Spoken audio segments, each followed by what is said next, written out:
got to find out what Mother was trying to do with her. The Medusa. A hero armed with a sword? A hero with a lantern. And the last one holding a shield. I'll stake my life on it. All the statues form a single scene together. The poor devils are about to face the beast.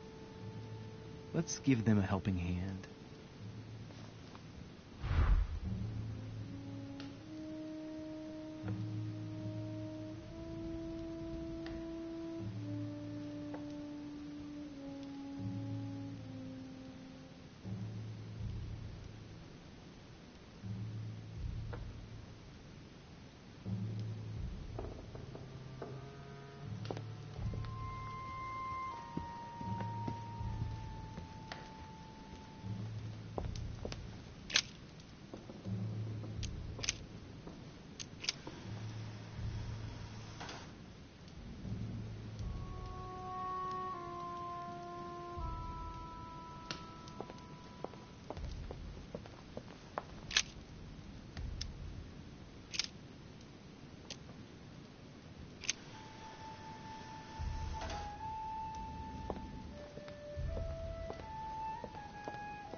Origin of Myths, a reinterpretation of legendary creatures. Just what I need. The text is in French on the left-hand page and in Latin on the right hand. Let's find the chapter on the Medusa. Hang on. This version is significantly different from the regular one. It recounts how men have always belittled women in society. Harpies, mermaids, the chimera, the hydra, the gorgons. The section on the Medusa. While some of the heroes divert attention from the Gorgon, the hero with the sword brandishes his weapon at the Medusa.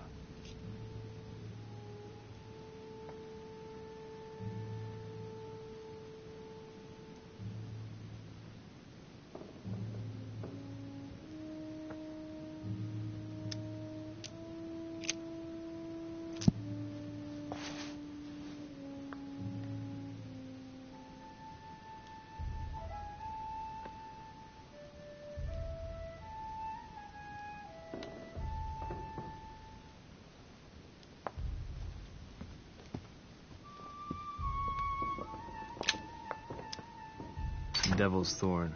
I'll keep it.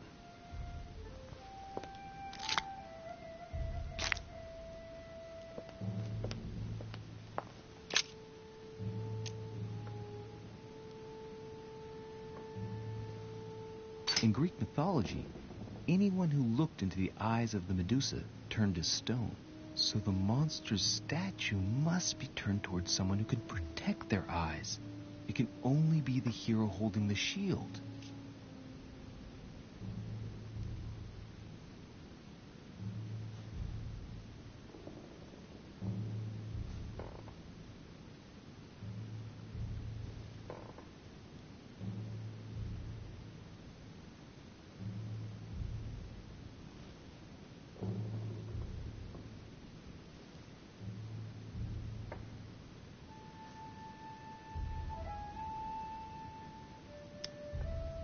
The clue I found said, "Beware hero. The beast always charges the best protected. That is its weakness." That's the key. The best protected hero is the one holding the shield. Thank you, Mother.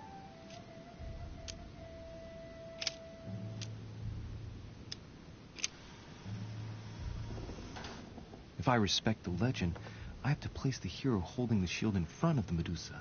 Except for here, it doesn't work. There must be something else.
Hmm, the mechanism is worn here.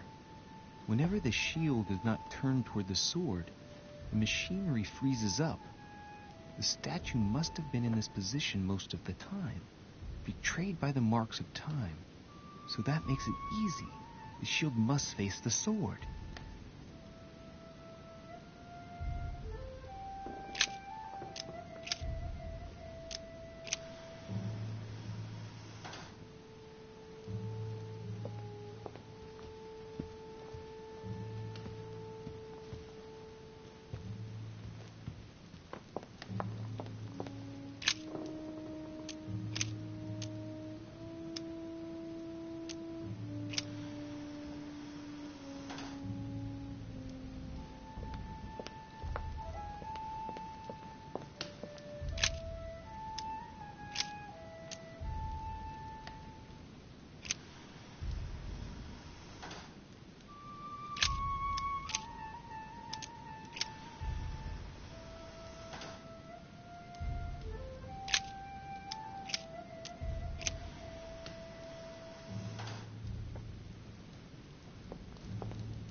In Greek mythology, anyone who looked into the eyes of the Medusa turned to stone. So the monster's statue must be turned towards someone who can protect their eyes. It can only be the hero holding the shield.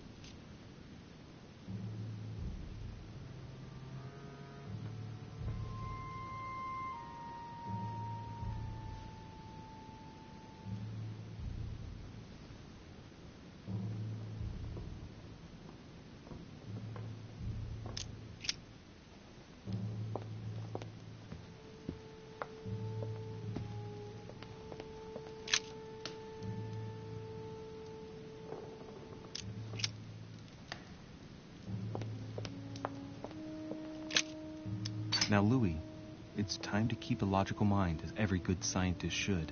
The aim is to defeat the Medusa, so what can the lantern be for? To light up the Medusa?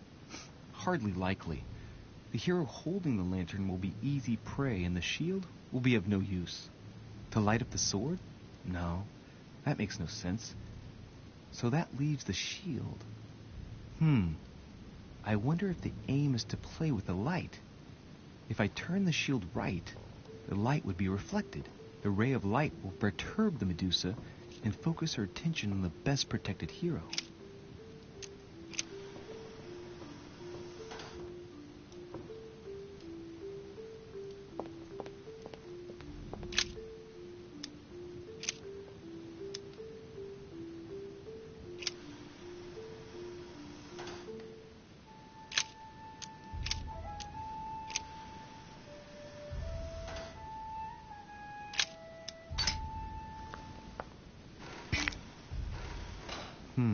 The mechanism is worn here. Whenever the shield is not turned toward the sword, the machinery freezes up. The statue must have been in this position most of the time, betrayed by the marks of time. So that makes it easy. The shield must face the sword.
break, Emily. You scared the pants off me. Don't ever do that again. Well, keep your nose out of my business then. I don't know what you're talking about. Stop fooling around and tell me what you're doing here.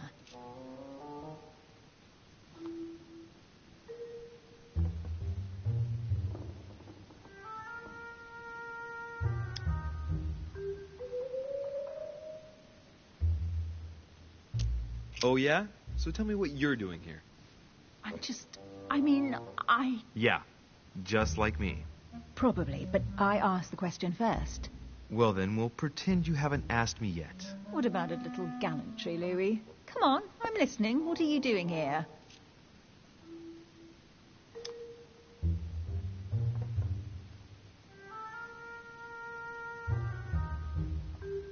Since you insist, Duchess, gallantry obliges this. Ladies first. You just won't give in, will you? I'm sorry, madam. It isn't in my nature. Well, no matter. I'll tolerate your presence this one time. Now, since you're here, make yourself useful. Look around on your side. I'll do the same on mine. And if you find anything of interest, let me know. Oh, yeah. In your dreams. At your service, madam.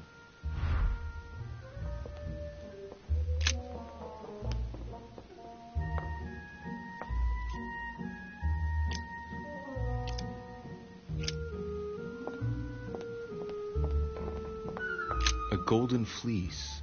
It's freezing. Hurry up. Cold?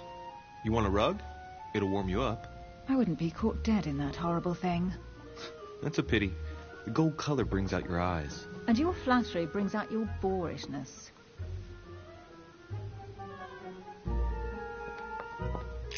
An unofficial gospel? You'd be more likely to find this kind of book at the Vatican. Nothing special. The library at Buckingham has 3.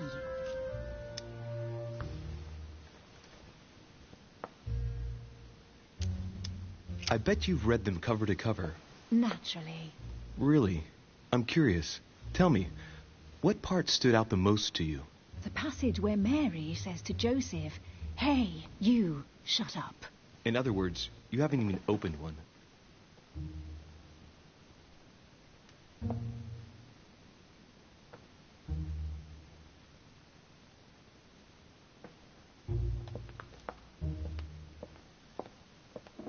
Hey, Mortimer is the author of this work. He talks about his passion for art.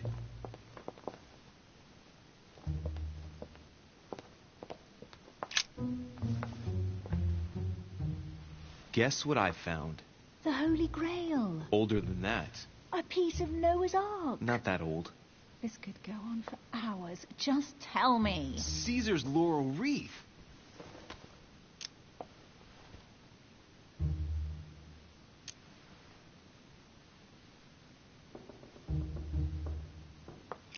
Stop! Don't put your grubby fat fingers on it. You find my fingers fat?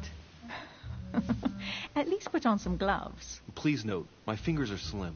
You were going to leave marks. My God, what an amateur. Many a harpsichord players would love to have sexy fingers like mine. Tell me where you took your infiltration classes so I can have your tutor executed. Let's compare hands then. We'll soon see whose fingers are fattest. No, I'm not going to compare hands with you.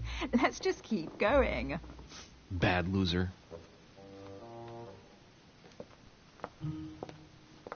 Well, looks like a pamphlet on different political regimes.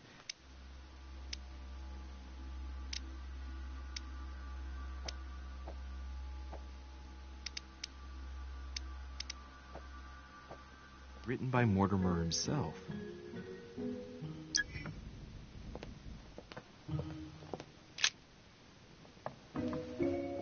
You should see this sword, Emily. It's magnificent. I'm busy. Describe it to me.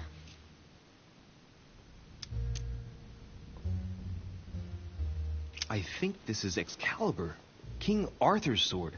I've always dreamt of drawing it from the stone. How sweet. You're still clinging to your boyhood dreams. When you finished playing, maybe you can help me search the place?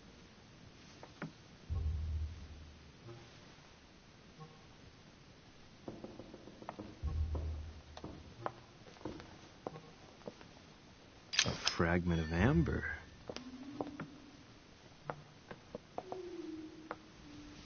Here's something interesting.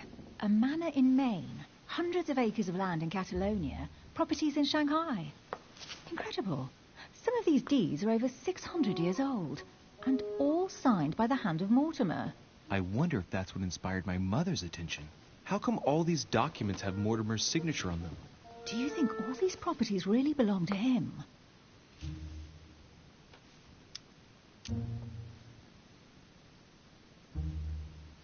Several people have played the part of Mortimer, a part that has been passed down from generation to generation. Different men, but with one sole identity. An intriguing hypothesis, and yet less twisted than some of my previous cases. At last, you finally agree with me about something. These documents are intriguing, but do you really think that's what attracted your mother's attention here? And how do you know my mother was interested in this room? I didn't know, I just supposed she was. And you just confirmed it. So, do you think she found what she came for? I don't know. She was obsessed with Mortimer, and I must confess, these property deeds are troubling. If that's the case, why would she have left them? Once again, I don't know. We'll have to ask her when we find her. And what's your take?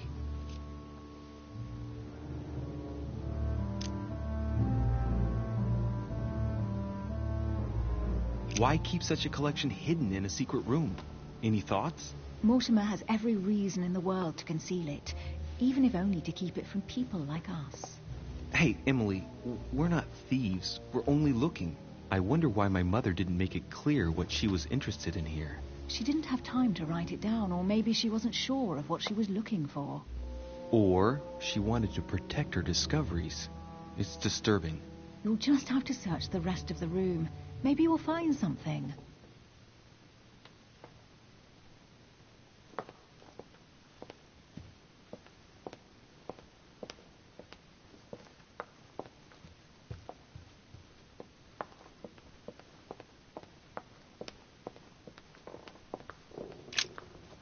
I found an amazing ring.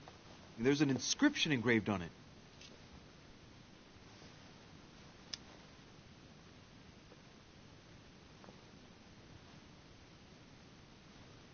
You're married.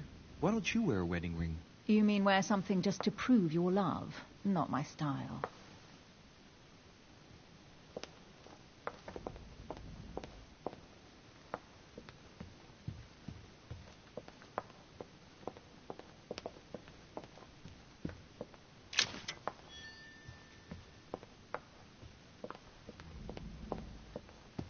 Carry on searching. What is that you found? A cameo pendant. What's going on? Nothing. For crying out loud, Emily, you lunged for that jewel like your life depended on it. Tell me what this is about. No. We just met, Louis. I like you, but I can't just suddenly open myself up like a book to you. Listen, Emily. It seems pretty obvious to me that you haven't come here for the sole purpose of sampling Mortimer's cellar. Stop all the clever evasions and just trust me. And why the hell should I place my trust in you, Louis?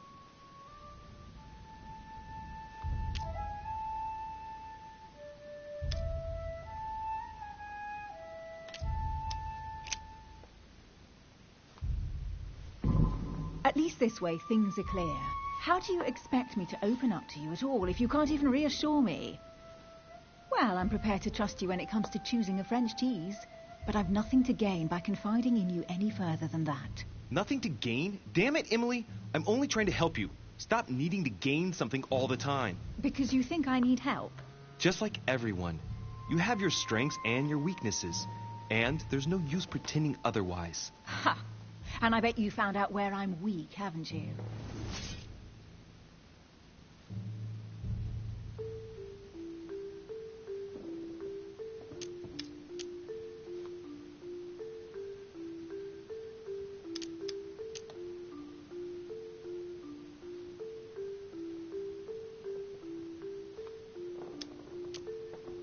You think your scathing wit protects you, but in fact, it makes you blind.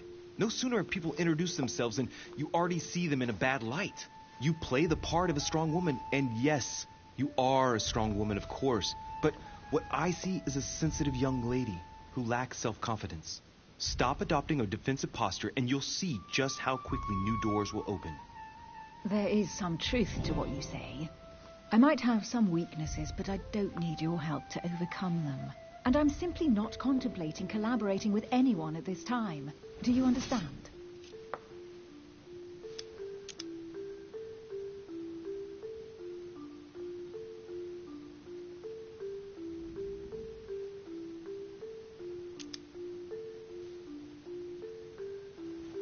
Yes, it's perfectly clear. You're already working with someone. Ah, well spotted, Louis. I already have a work partner. I know my weaknesses. I don't doubt that your abilities will be of use to me. But I already have all that, thanks to my teammate. Is there any chance you might tell me who he is? No, I've already said too much. Consider yourself lucky I've even given you this much. It's extremely rare, believe me. Come on, don't stop now that you've come this far. You know that eventually I'll end up making you talk. Well, since no one can resist you, let's see if you can guess who my partner is. You're a gambler. So, your partner is...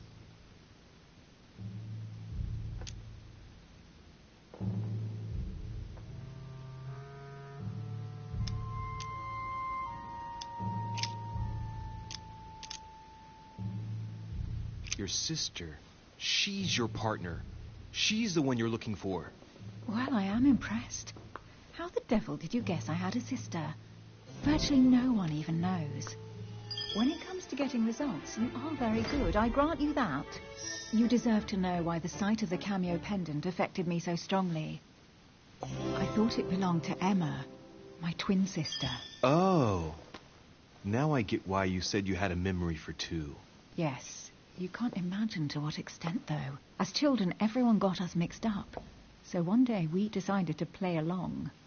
Since then, we have become one and the same. We have officially erased the identity of my sister Emma. Emily Hillsborough. The woman with two faces. Clever. But isn't it complicated? How do you make it work? One of us has no existence in the outside world. We share everything. First for one, then for the other. We dress the same, wear the same makeup, we speak the same. We've learned to act as one. When we accept a mission, we both turn up. This time, though, she went ahead, and I was meant to wait for her on the mainland. She was meant to meet Sir Home and bring back the details, so we could work out who would follow up. And there was a problem? She was supposed to return from Mortimer's 1 week ago. The boat turned up at Plymouth, but alas, no trace of my sister. Instead, a sailor passed me a message from home, notifying me of her sudden disappearance. So, my mother and your sister go missing just a few days apart. That's strange.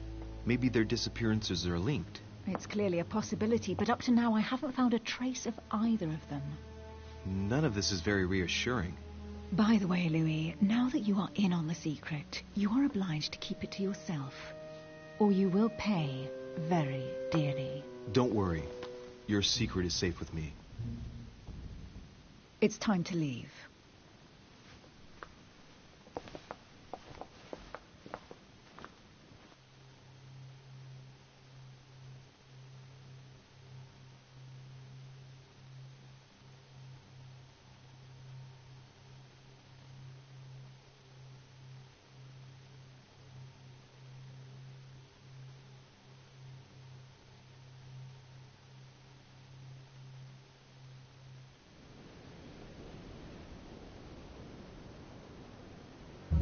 So, what do you think of our first adventure?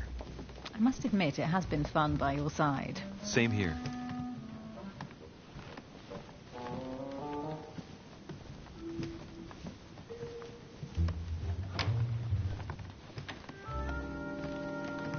Oh, she's been drinking too much again. Louis, I need to talk to you right now. Good evening, Elizabeth. Actually, this is not a good time. I'm begging you, please don't leave me alone. I'll be waiting for you in your room, but don't be late.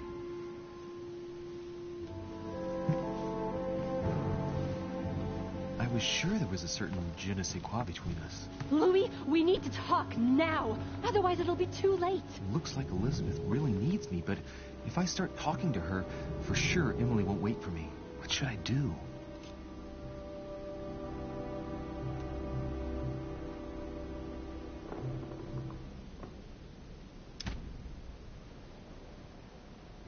Sorry, Emily, but I can't leave Elizabeth like this.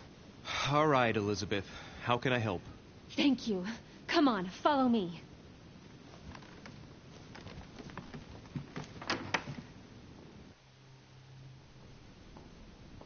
I really need to talk to you, Louis, right now. Does Lord Mortimer know the mess you've made of your room? Listen to me, damn it! My days are numbered. All right. What have you got on your mind now? You've got to listen to what I have to say while there's still time. You need to know the truth about your mother. About my mother? What do you mean? I saw her Saw who? You saw my mother? When? just last night. I went out to walk along the cliff top and I saw her in the distance. She tried to hide right away, but I'm sure it was her. Are you saying you recognized my mother in the middle of the night while she was hiding? Yes, Louis, I know it was her. You just said she was far away, right? In the middle of the night. And the exterior of the island isn't exactly well lit. Listen, I'm telling you it was her. Did you talk to each other? No, she was far away. I didn't make any noise, and then she was gone. Have you told anyone you've seen her? Sir Holmes? Mortimer? You don't understand. It's her. She's here. Yes, I understand. No, you're not listening. The moment I saw her, I was overcome by spasms. She's here. I'm telling you, it was her. Yes, I need something to calm me down.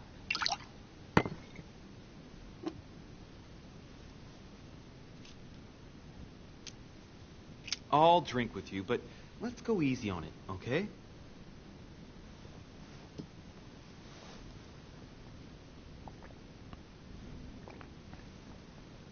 I don't know where she gets her rot gut from, but frankly, it's disgusting. You know, Louis, when I came here, it was in the hope of getting help. I've only just now realized that I've been drawn here into a trap. Whoa. The alcohol's gone to my head.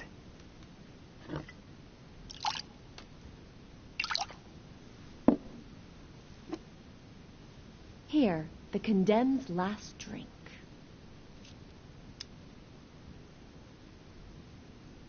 Elizabeth, alcohol never solves anything.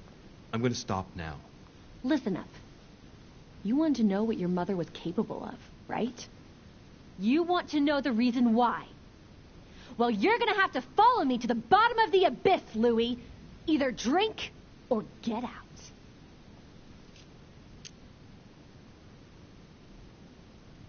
No, I won't drink.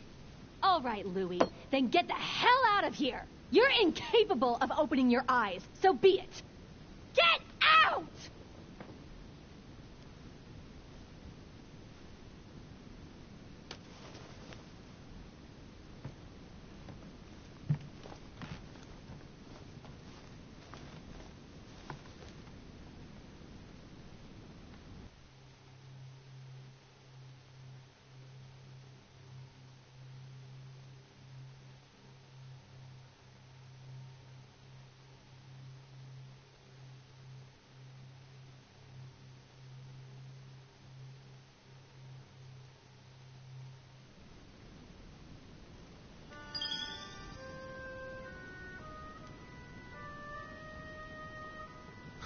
Why the hell did I go with Elizabeth?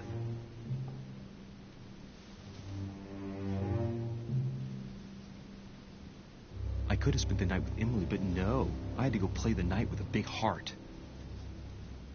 Oh, well, never mind. Tomorrow's another day.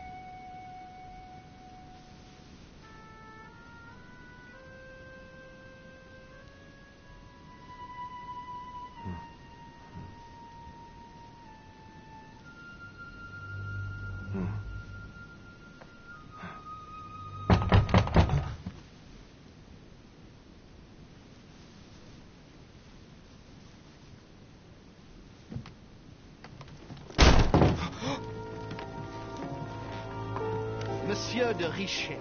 I am arresting you for the murder of Elizabeth Adams. What the hell's going on? You are in deep trouble, my young friend.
How many times must I tell you?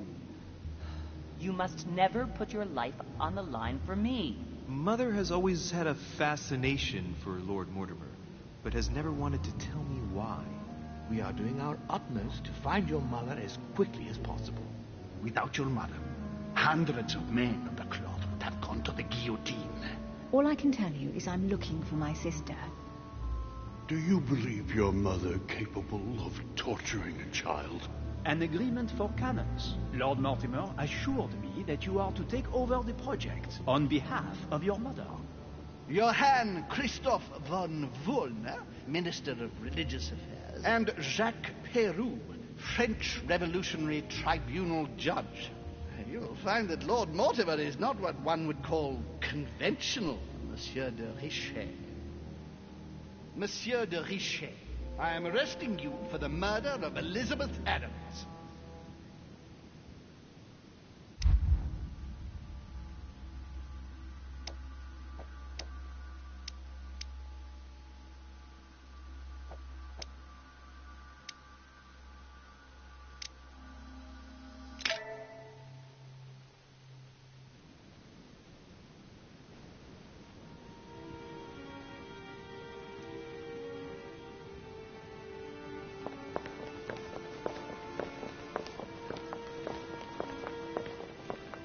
At last we meet, Monsieur de Richet.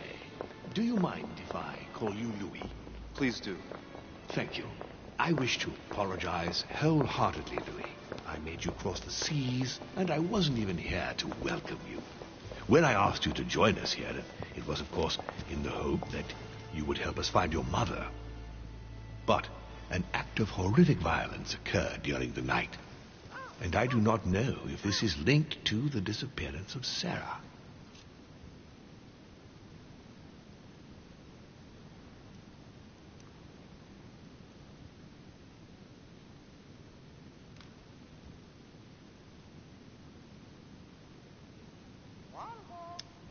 What are you getting at? What act of violence? We found Elizabeth Adams' body in her room. She was brutally murdered, stabbed several times. I'll get straight to the point, Louis. According to the initial elements at my disposal, you were the last person to see her alive. Yes, last night we, Do you suspect me? I want you to tell me everything that happened last night and leave nothing out. Tell me, how did the evening begin?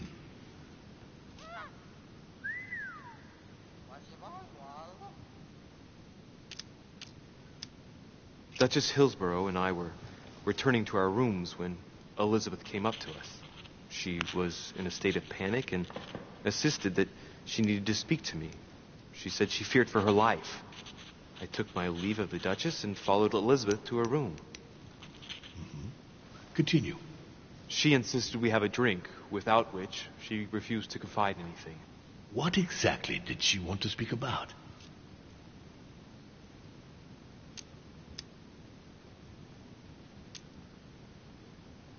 About my mother.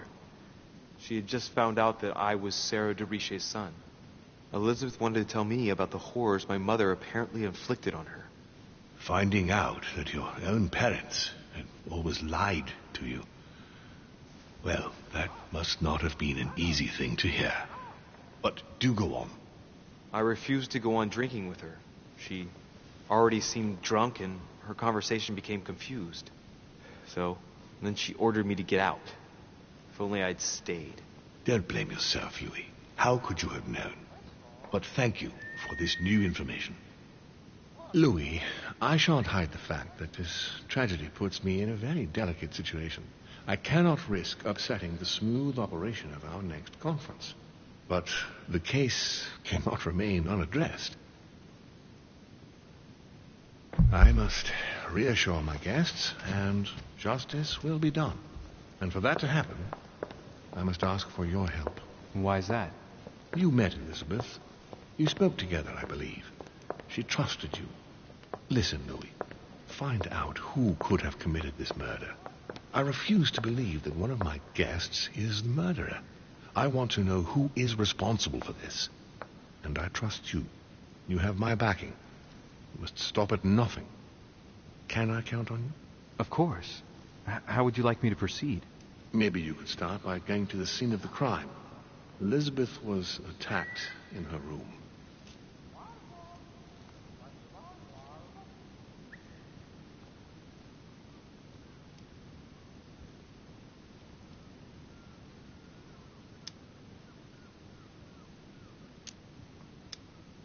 Can you tell me anything else about what happened?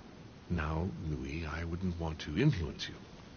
Get over there and form your own opinion. Do you have any suspects in mind, my lord? I spent most of the night talking with Sir Gregory and His Eminence Piaggi. So I think you can remove them from the list of suspects. Monsieur Bonaparte and President Washington left the party after midnight, I believe. They were tired and went up to bed. Right. I'll get over there immediately. Thank you, Louis. Now, once you've finished, come back and let me know your findings. I'll be waiting. And Louis, you've got permission to search through the guests' rooms. They've all been notified and they agree.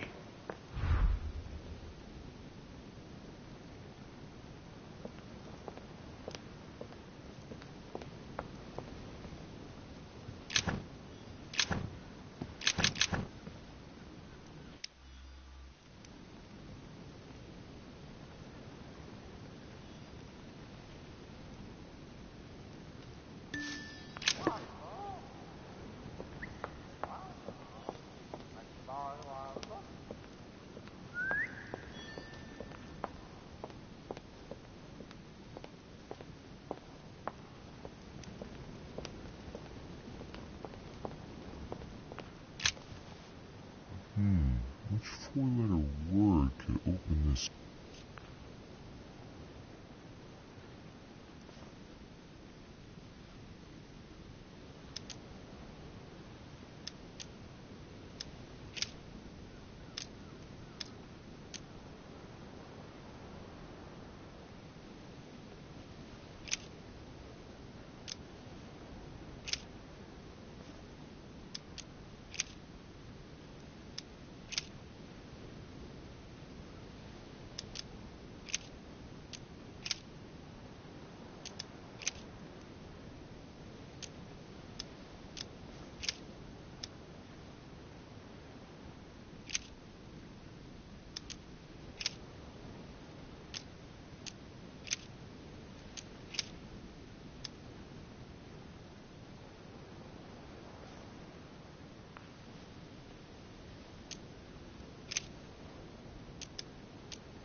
four-letter word could open this?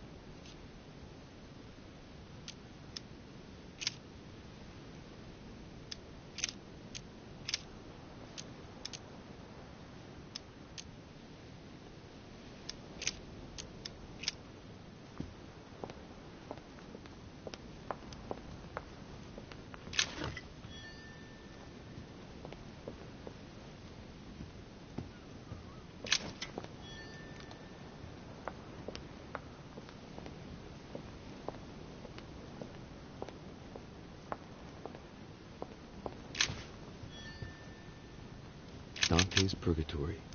Why does your mind presume to flight when you're still like the imperfect grub, the worm before it's attained its final form? Charming.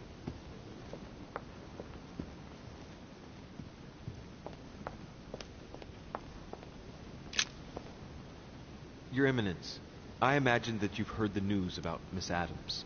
What a tragedy, my son. How could such a thing have happened? That's exactly what I'm trying to find out. Did you notice anything out of the ordinary last night? I saw the young French soldier, Bonaparte, I believe, hanging around near Miss Adams' room. But I would not want to get an innocent man into trouble, Louis. It's probably nothing.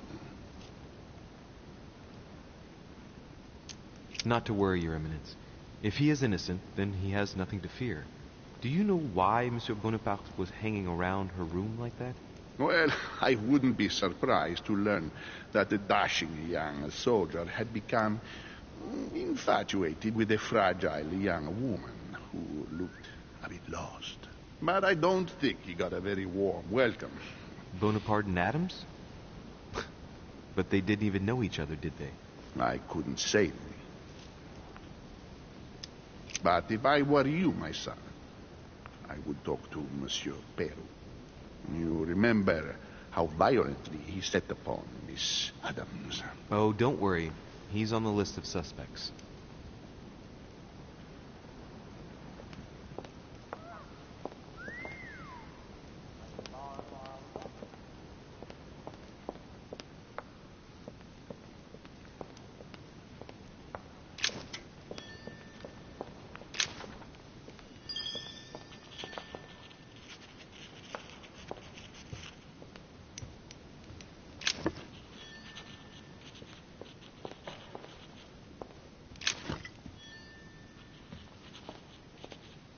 The nightmare painted by Fuseli in 1781.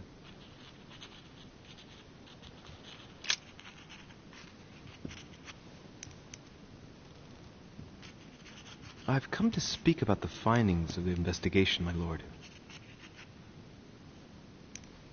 I'm listening, Louis.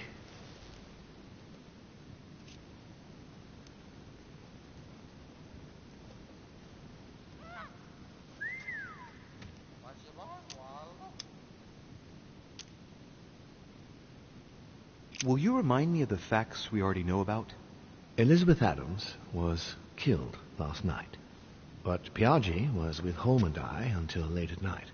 As for Bonaparte and Washington, they left us after midnight, both tired.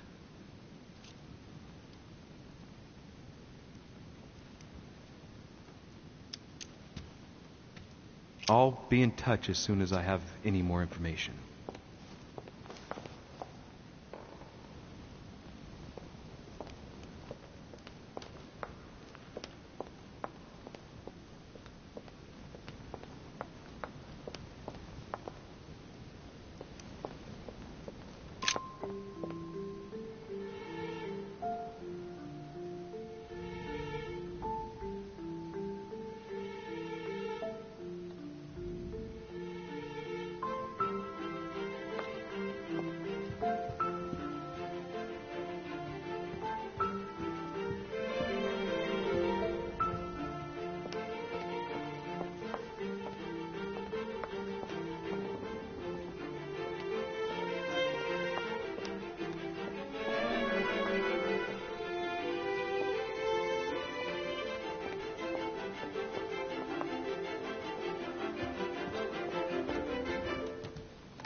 Good day, Monsieur de Richet. Mr. Volner, are you looking for anything in particular? Next to Elizabeth's room? No, nothing special.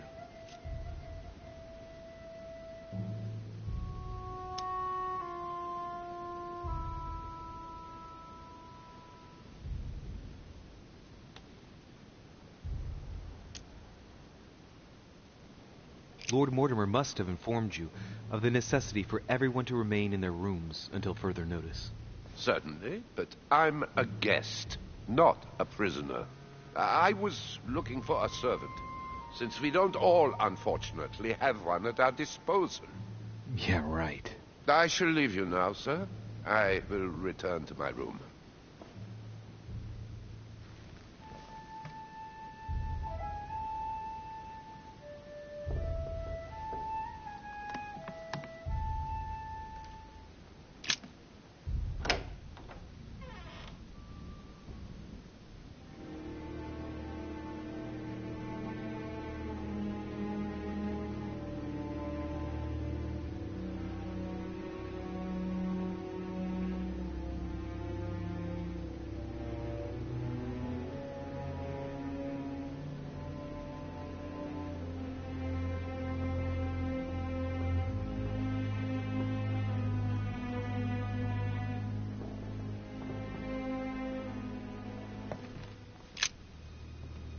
Poor girl bled to death.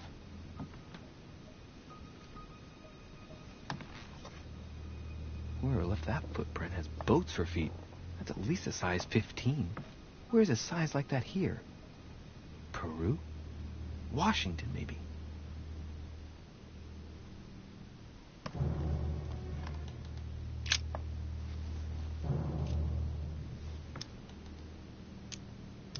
The blade is short and thin. Well sharpened, apparently. It's covered in blood. Still fresh. The lower part of the handle is unsullied by blood. The murderer gripped the weapon so tight that there's no blood where he held it. The handprint indicates a small and slender hand.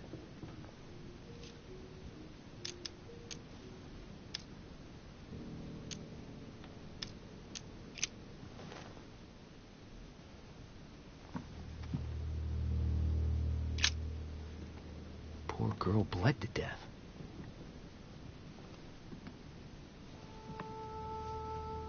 Whoever left that footprint has boats for feet. That's at least a size 15. Where's a size like that here? Peru? Washington, maybe. Knocked over bottle of wine. I know that smell. It's laudanum. It must have been mixed with the wine directly in the bottle.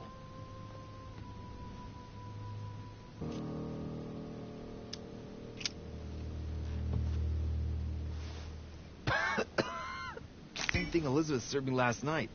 Still just as disgusting. I don't know what's happened to this wine, but it's undrinkable.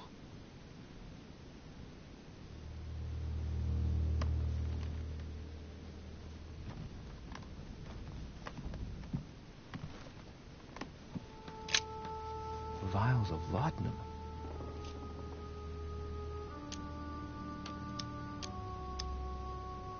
The label shows that this laudanum comes straight from America. I wonder if Washington's involved.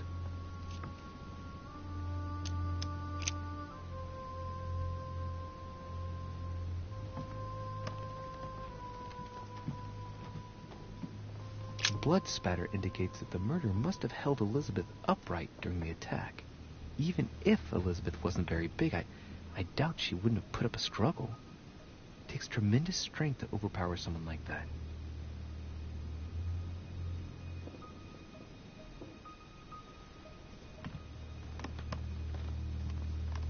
Has Sir finished with this room? No, I haven't gone over everything yet. Sir may take his time. When Sir would like to leave, Sir has only to tell me. My dear Elizabeth, I'm writing to inform you of some unfortunate news. We won't be able to meet as planned on the first Sunday of May. I've been told that you're no better, and, unfortunately, your brothers and I are absolutely snowed under by the work required to govern this new country. Please excuse us. As soon as we can get free, even if it's just for a day, I promise we shall come and see you. Your loving father, John Adams. P.S. Don't hold it against your mother if she still isn't ready. Please don't judge her. I'm sure you will be able to put all of this behind you one day.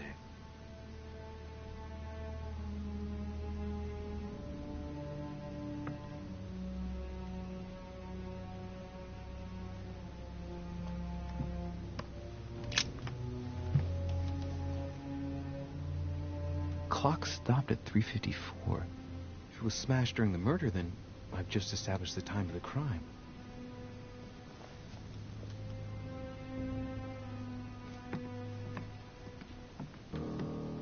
Pentagram. What the hell's been going on here? Many esoteric rituals are based on this shape. Could Elizabeth have been sacrificed during an occult ritual? Contrary to what most people believe, the pentagram's not there to conjure up, I don't know what evil or demonic creature. With the point toward the top, the pentagram is an ancient symbol of protection against evil.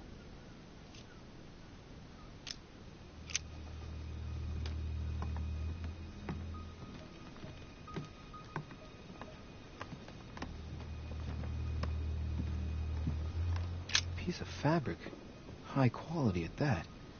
I'd say it's silk. Going by the texture and the gray hue, it must come from a dress, that kind that women of quality wear.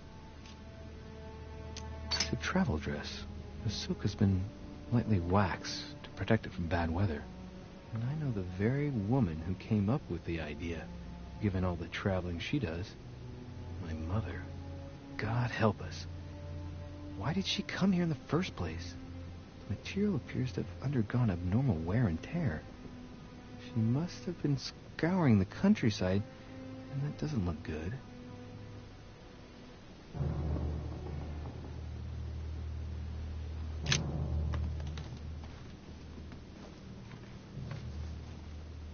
A pistol?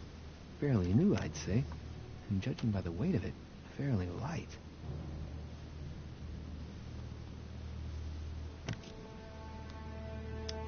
A tribute engraved on the barrel.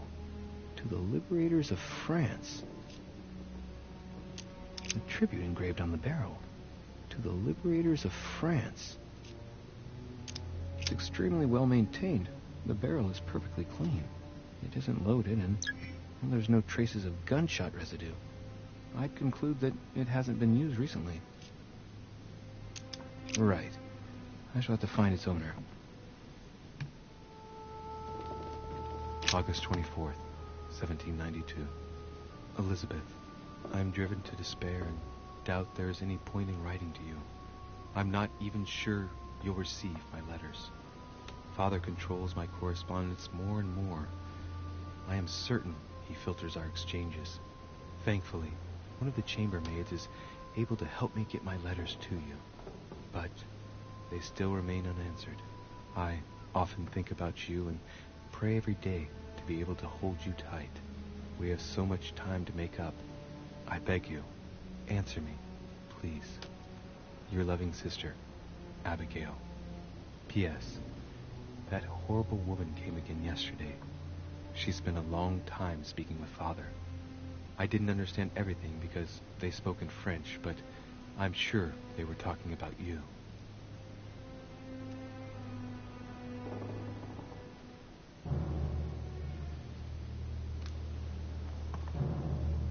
August 24th, 1792. Elizabeth, I am driven to despair and doubt there is any point in writing to you. I'm not even sure you'll receive my letters. Father controls my correspondence more and more. I am 30 November, 1791. My dear sister, the cancellation of our reunion hit me like a stab to the heart. Father told me it was for your well-being, but I can't help but blame him. He claims that your condition has worsened and that it could be dangerous for both of us if we met. If only I knew where you were, Believe me, I'd be at your side.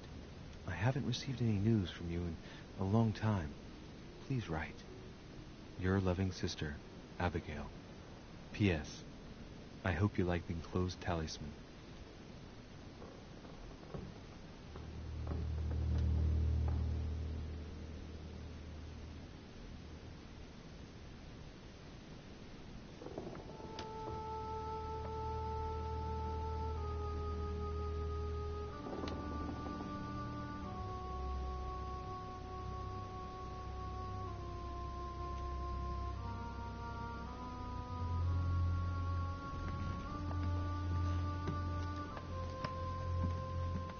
June 11th, 1791. My dear Elizabeth, your last letter gave me much cause for concern. Your words were so cold, as if emotions no longer matter to you. Father maintains that the secondary effects of your treatment still trouble you, but that they will soon subside. Should I believe him? I cling to the belief that we shall soon see each other again, at long last. Write soon. Your loving sister, Abigail. P.S. Don't forget to tell me what present you want.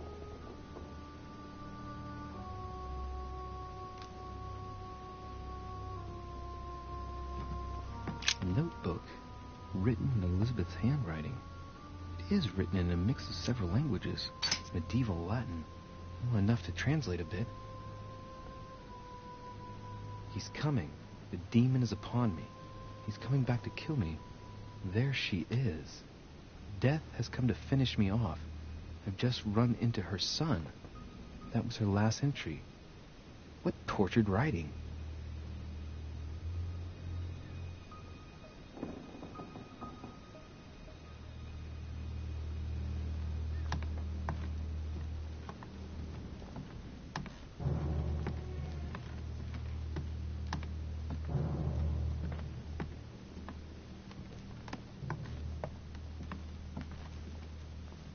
Has Sir finished with this I know room? enough now. Thank you. Very well, sir. Sir may return whenever need be. I shall guard the door. Has Sir finished with this room? Do you know who could have made such a mess of this room? Miss Adams, sir. We were given orders to leave the room as it was, so as not to rush her. Did she have a fight with someone to get the room into this state? Not that I know of, sir. Miss Adams would sometimes throw a tantrum, during which she would destroy anything that came to hand. Lord Mortimer told us not to enter the room. Thanks for that information. You are welcome, sir. Has Sir finished with this room? I know enough now. Thank you. Very well, sir. Sir may return whenever need be. I shall guard the door.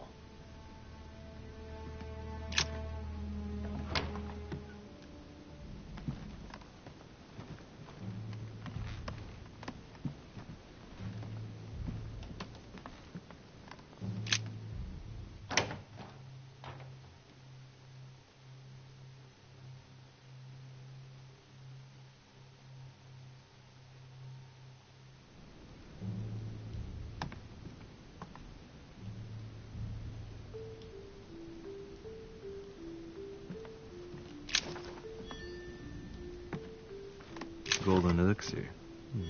I'll keep it for later.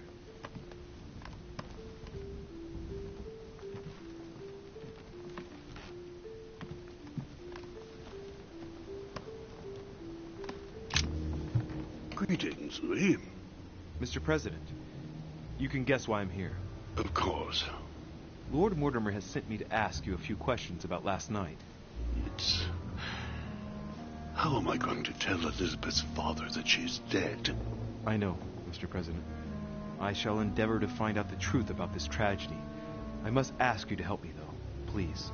Find the degenerate pig who did this, Louis.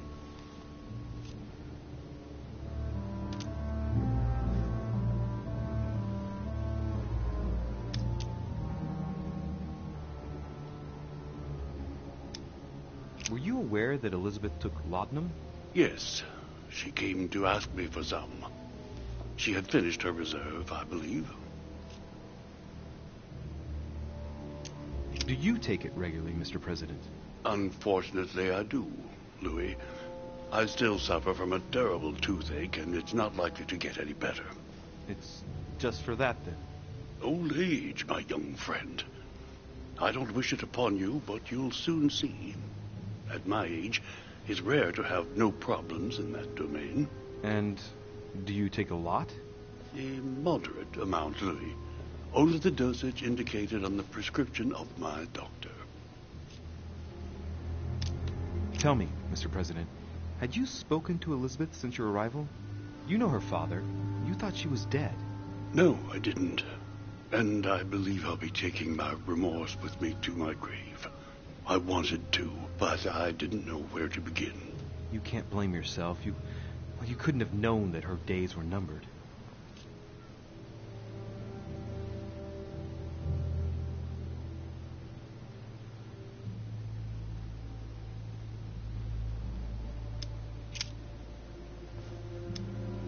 Do you know if she had any enemies, Mr. President? Not that I know of. I heard about her altercation with Mr. Peru, but that case was closed, if I'm not mistaken. But if in doubt, I wouldn't leave any door unopened, and I'd go and question your fellow countrymen. Don't worry, countryman or not, I'm not letting anybody slip through the cracks.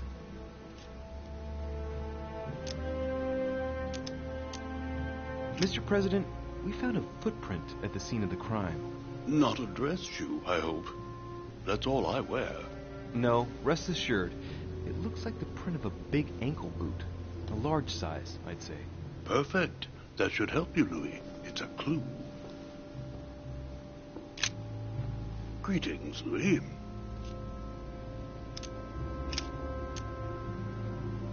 Do you know why she came to the island? To get help, if I'm not mistaken. Isn't that right? Indeed.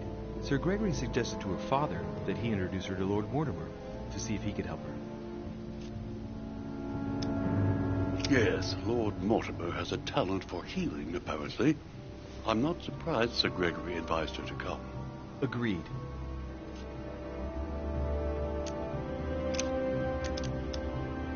I shan't keep you any longer, Mr. President. Feel free, Louis. If there's anything I can do, just ask. Thank you, Mr. President.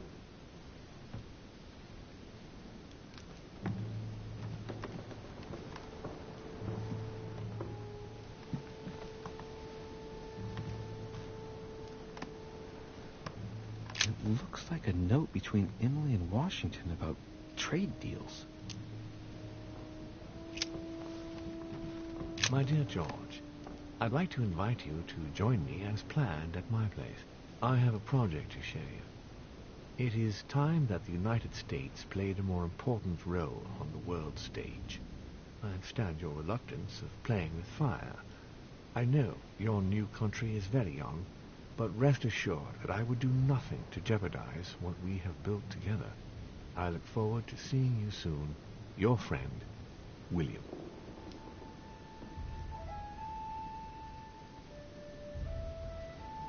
It looks like a note between Emily and Washington about trade deals.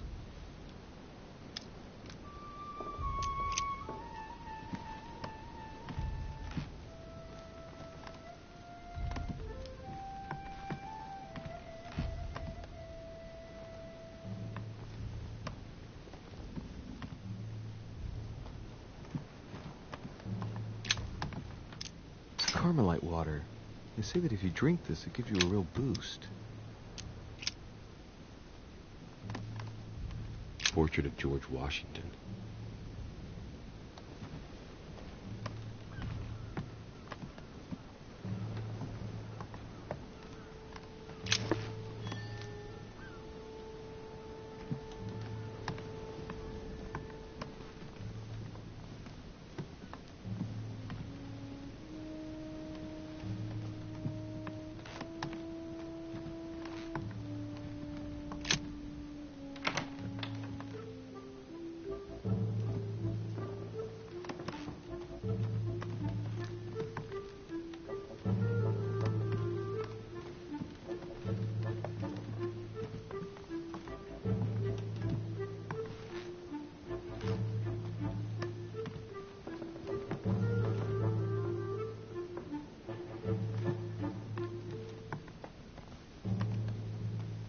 Monseigneur, His Eminence Cardinal Piaggi.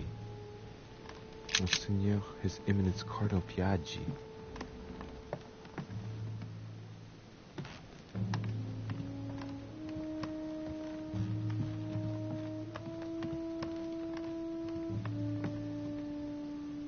Duke Manuel Godoy.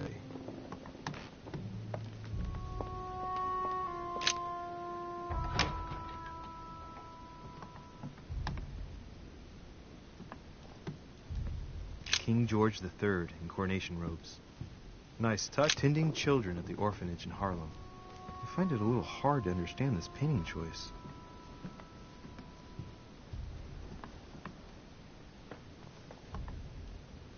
A fragment of amber.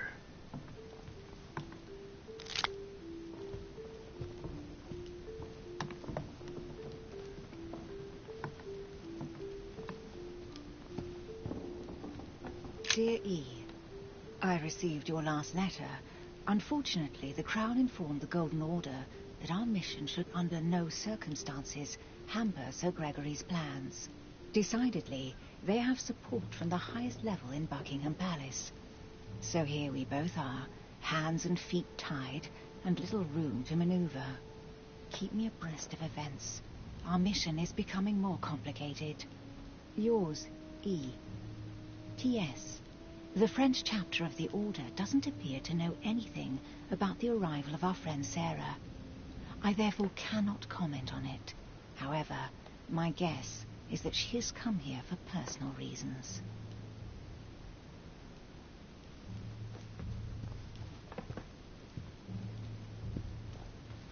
The Lady's Waldegrave by Reynolds, painted upon the request of the Waldegrave family, in an effort to find them a husband. Grammar of Port-Royal. Ah, the artistry of the French language in all its splendor. Whoever masters French commands the world, at least une partie of it.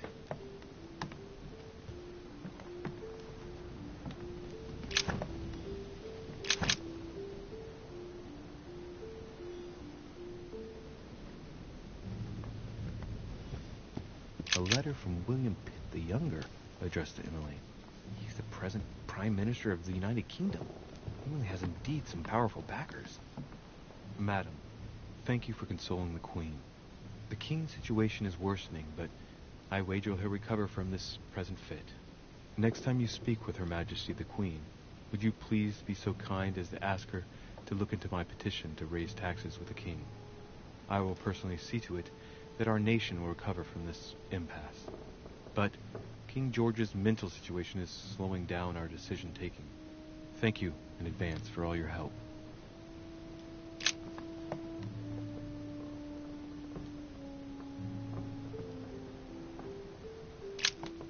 Two coils circle the lock.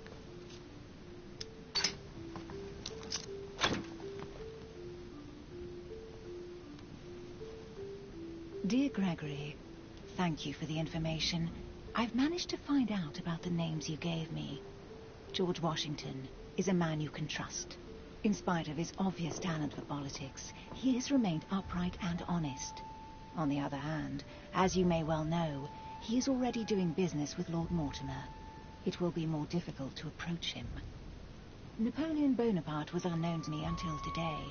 He's a passionate young French soldier for whom Mortimer predicts a promising future.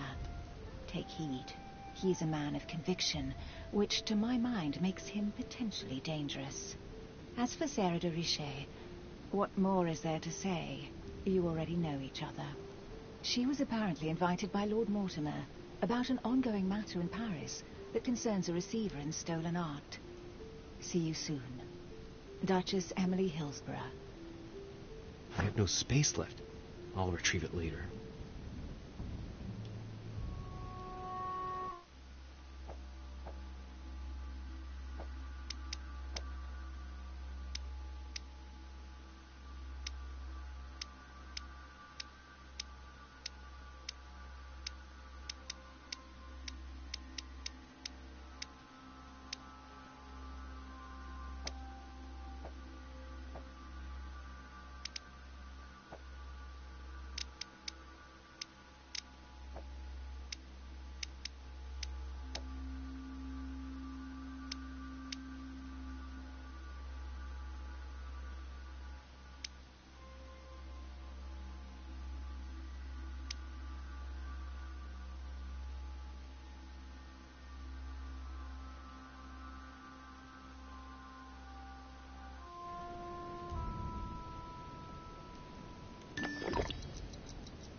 Dear Gregory. All right.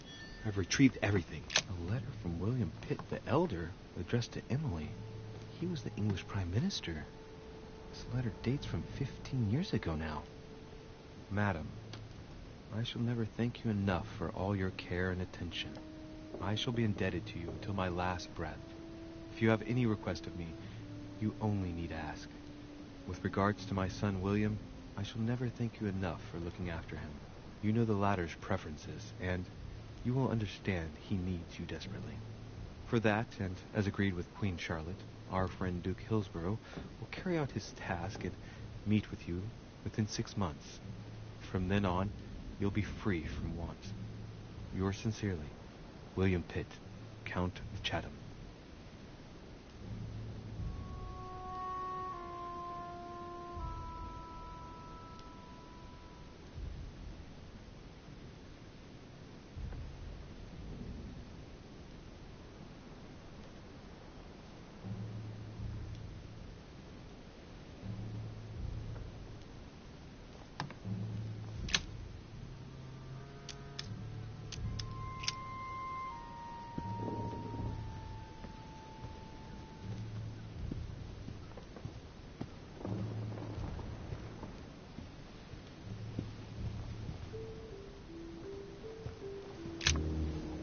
What can I do for you, Louis? I've come to see you about last night's tragedy. Did you hear anything about what happened to Elizabeth? Yes, we all did. Rumors spread quickly, you know. How awful. I didn't know her well, but I hope at least the poor thing didn't suffer too much.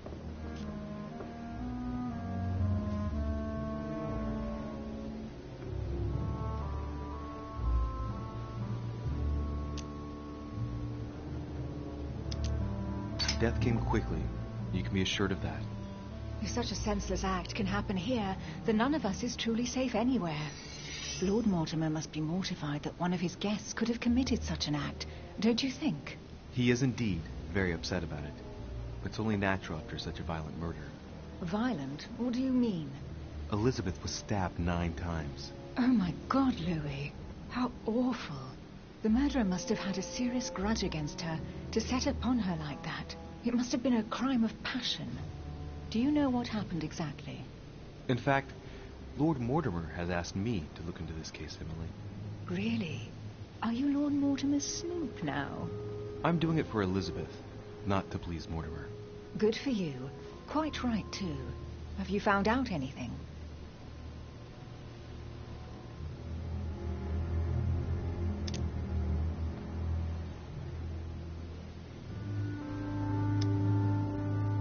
Did you and Elizabeth get to know each other? I must admit, Louis, I didn't take much interest in her. I feel a bit guilty about it, but I never actually spoke to her. She seemed burdened by her problems, and as she wasn't invited to the conference, I didn't really seek her out. I'm now interviewing all the guests to establish the alibis for each person. Just so that I can cross you off the list of suspects, can you tell me what you were doing on the night of the murder? Am I given to understand that I'm on the list of suspects? Don't take it the wrong way, but I must consider every possibility. Well, if you absolutely wanted to be sure of my activities that evening, you only had to join me, you know. I know, Emily. Especially since I couldn't prevent the murder, even though I spent part of the evening with Elizabeth. You're sure it's not too hard to bear for you? The fact is, I don't have a choice. But I will find the murderer. I owe Elizabeth that, at least.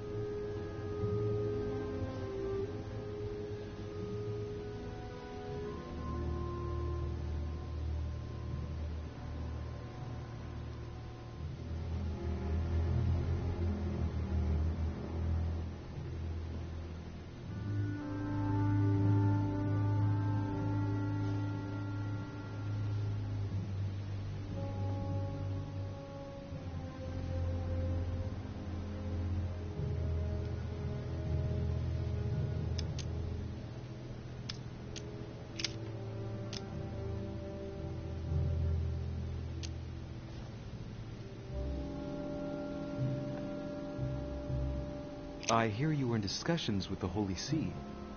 Oh, either His Eminence can't keep his tongue from wagging, or you've been poking your nose where you shouldn't, sir. Even so, Emily, you're raising a royalist army. That's no small matter. And you are straying from the subject. Is there anything else you wanted to ask me?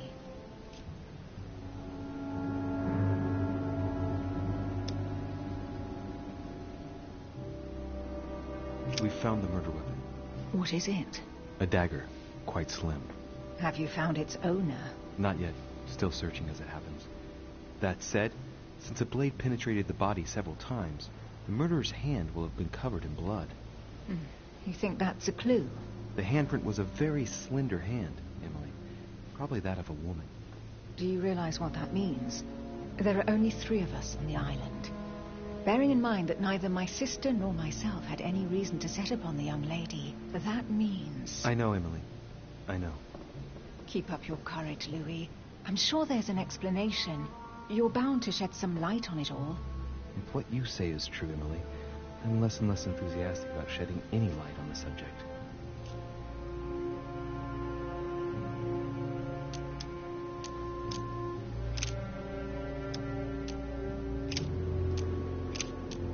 I won't keep you, Emily. Thank you for answering my questions. See you, Louis.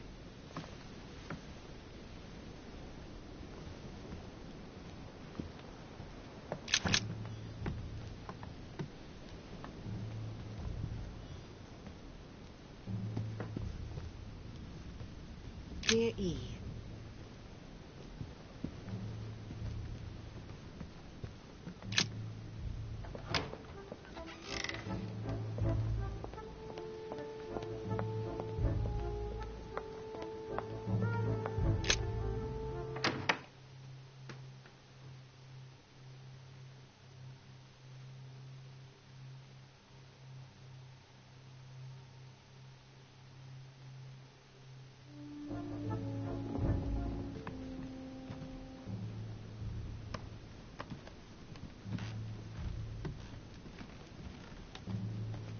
Hannibal crossing the Alps. Another military success. Why do I get nothing but visions of the Battle of Alexander at Issus, or how Alexander the Great triumphed over... It's a beautiful weapon, my dearest son.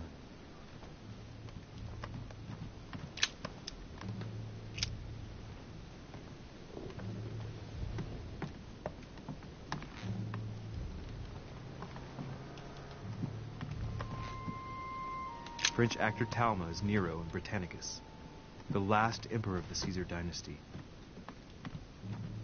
My dear Napoleon, as previously agreed, I would like to ask you to join us in January on my island to participate in the High Society meeting organized for the occasion. We shall be able to continue our discussion about our project for a new order for France. I have a proposition to make to you concerning your wish to put a strong leader at the head of France. I trust you to be discreet as to your coming. See you soon. Lord William Mortimer. There's just one holster in Bonaparte's gear, and the pistol is missing. On the other hand, his cleaning equipment is in mint condition. That's typical of the soldier in him.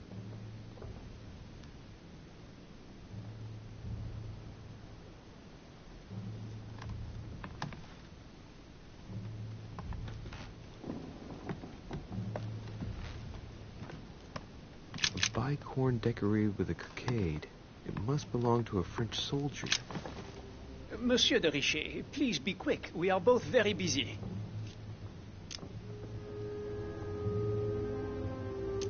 Did you hear about young Elizabeth? Indeed, it is deeply regrettable. Lord Mortimer asked me to... I know. You no doubt want to know my alibi. I spent the night downstairs playing cards. Can you tell me who was present at the game, please? Well, there were Lord Mortimer, President Washington, and Sir Gregory. Thank you. Ah, and His Eminence Piaget as well. Excuse me, I nearly forgot him. Poor soul.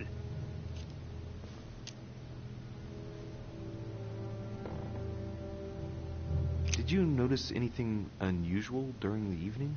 Nothing at all. Except the luck of the devil of Lord Mortimer and Sir Gregory at cards. Did they win much?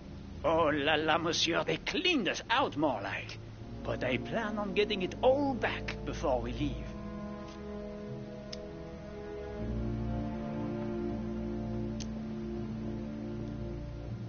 Did any of you leave during the game? Not that I know of, monsieur. I didn't exactly spend my time noting the other guests' comings and goings, but I don't think so. Thank you. What time did the game end? I can't say exactly. As for me, I must have stayed until midnight. I was exhausted, couldn't think straight, so I preferred to go up to bed.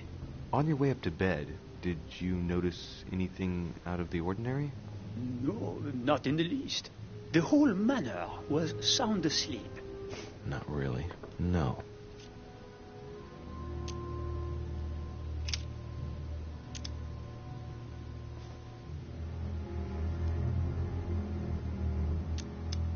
As any good soldier would, I imagine you own a firearm. May I see it? Oh, well, if you really want to, here is my pistol. Don't worry, it is not loaded. Do you have several of these? In Corsica, oui, but not on me when I am traveling. Only a bandit would carry such an arsenal. Thank you. Someone saw you not far from the victim's room. Can you tell me what you were doing exactly, please? I can tell you that someone is an idiot. I wanted to warn her to be careful. You see, on the night of my arrival, I saw someone leaving her room in haste, and I wanted to speak to her, to warn her. Unfortunately, the young lady slipped through my fingers each time. Now I know why. She had every reason to be worried. What an idiot I was not to insist. I could have helped her.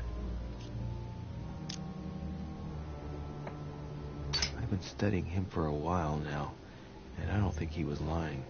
Yet, I'm surprised how easy it was for me to read him. It must surely be his military side. I wish they all could be like that. My investigation would be finished already.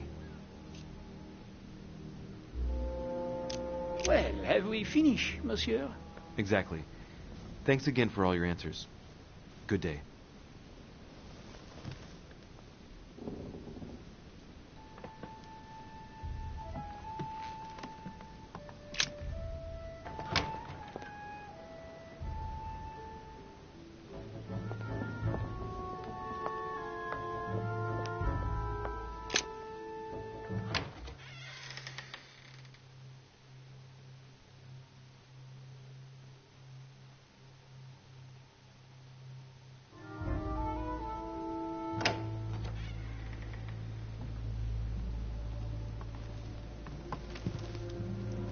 What do you want from me, de Richet?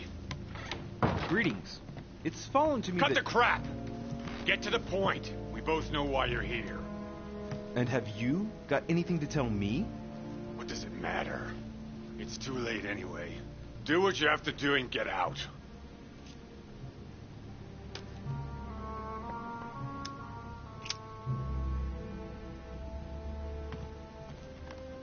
A pattern with 4 circles.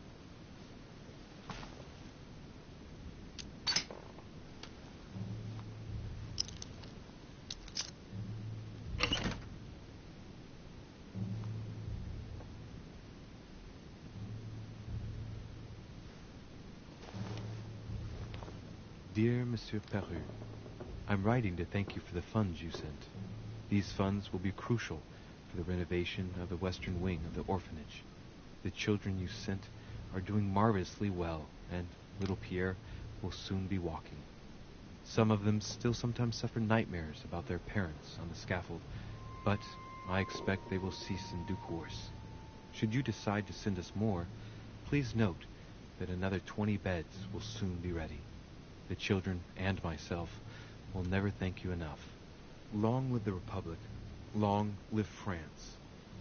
Sister Marie-Hélène. I have no space left. I'll retrieve it later.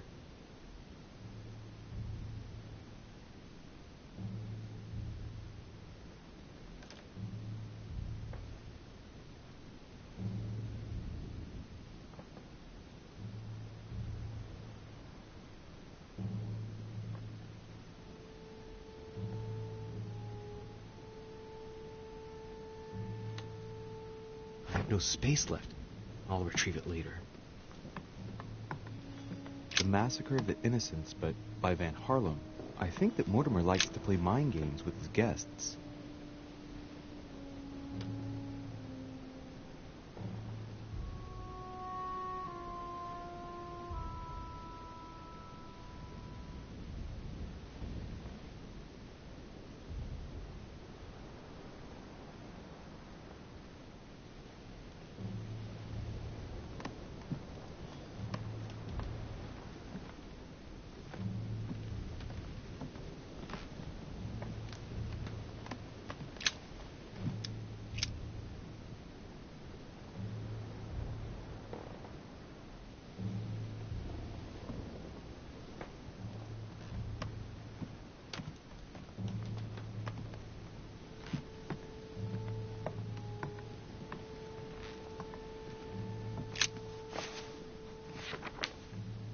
Records of the police.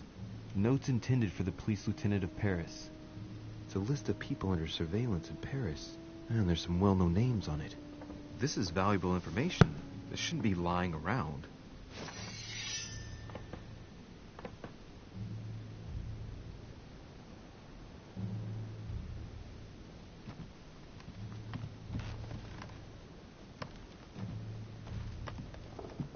Dear friend, please come and join us. We must meet about the ongoing operations in Paris. A boat will be waiting for you in Calais and will take you to Dover in England. From there, a carriage will take you to the port of Tintagel, where a frigate will be waiting for you and other guests, so you can meet up with me on my island as quickly as possible. I await your arrival. Lord William Mortimer.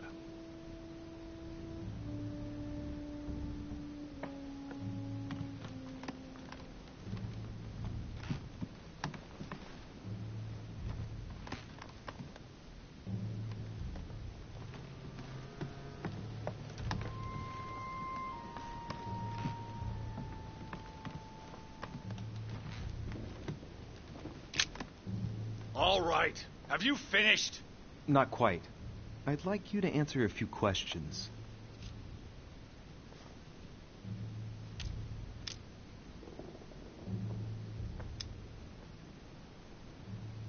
You were armed the night of my arrival. Can I see your weapon? No. You do realize you're not helping, don't you? You're making it worse for yourself. I'd like to talk about the letter you're writing. What woman is it addressed to? Who says it's a woman? I'm not saying any more. There's no point you insisting. All right. Have you finished? Not quite. I'd like you to answer a few questions. I know you were at the scene. We will save a lot of time if you just tell me what happened. You know nothing at all. Enlighten me then. For now, I have your footprint in a pool of blood. That's right. The only thing you can prove is one of my boots was at the scene. Congratulations. You've wrapped up the investigation.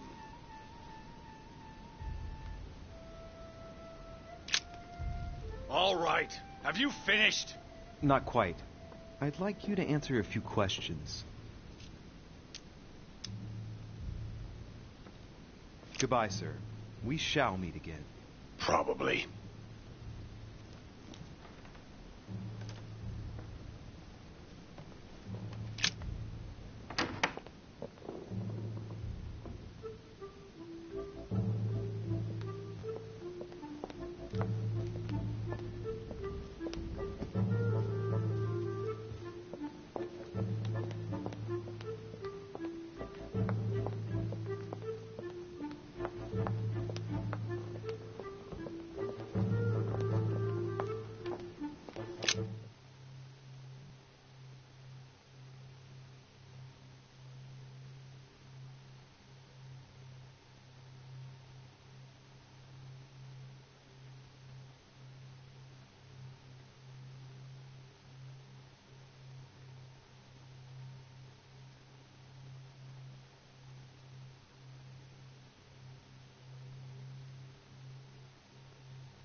I've come to speak about the findings of the investigation, my lord. I'm listening, Louis.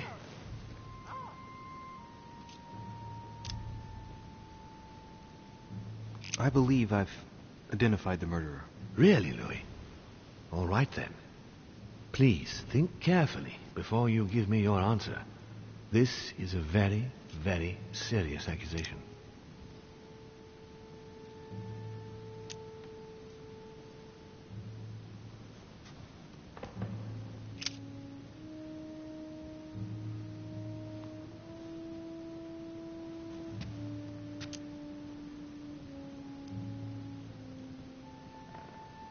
I...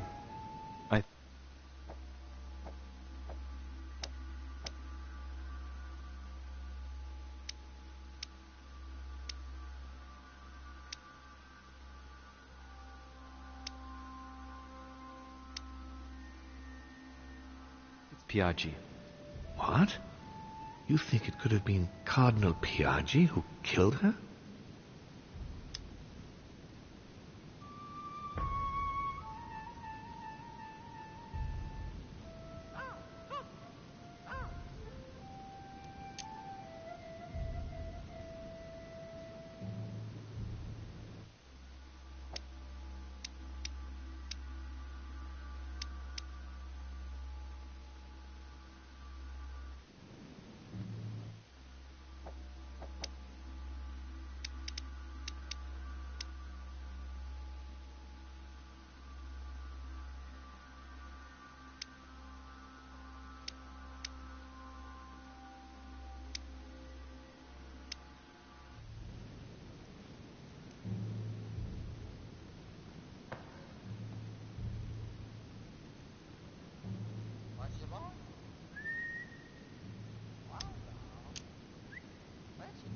His Eminence was of no help. He even gave me information that turned out to be false.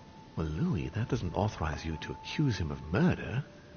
Besides, he spent the best part of the night with Holmes and myself. He has a solid alibi. Louis, I'm afraid this is simply not sufficient. This is a serious accusation. I need concrete evidence. That is why I am taking over this case as of now. Right. It's time we spoke about your mother, Louis.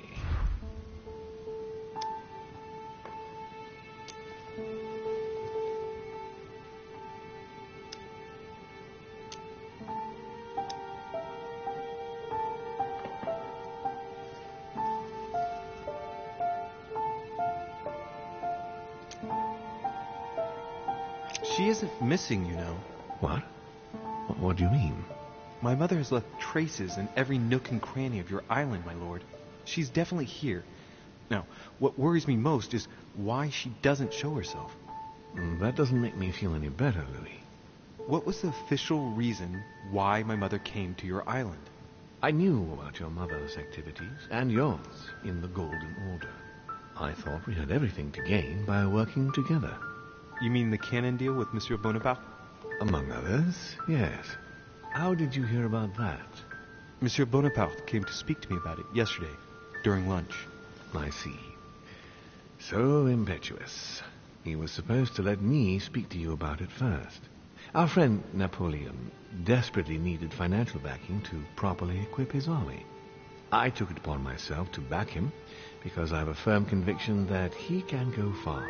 Yet he told me that you had spoken and that you hadn't been able to reach an understanding.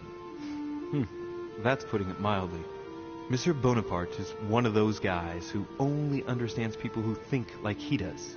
Ah, I see what you mean. He is indeed rather inflexible when it comes to certain subjects.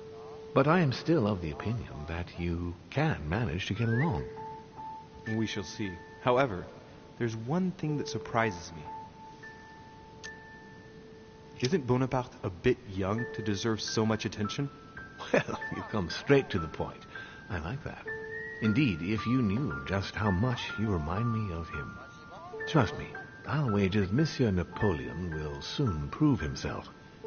I'm working on it, at least. Once this deal was closed, I had big plans for Sarah. Such as what? You see, I've invited several influential figures on my island to present them with a project at the conference. It will be presented later today. I thought that the Golden Order had a role to play, and I still think so. I was hoping Sarah would be able to join us. I see. Indeed, if by chance your mother decided not to return to us before the conference, would you do me the great honor of attending? If only to follow the deliberations while waiting for her to duly take her seat. Why not? We shall see. Ah, thank you so much. In this way, you'll be able to keep your mother informed of what is said. There's something else I'd like to briefly go over. Earlier, you asked me the official reason for your mother's presence here. Is there an off-the-record reason why your mother came here?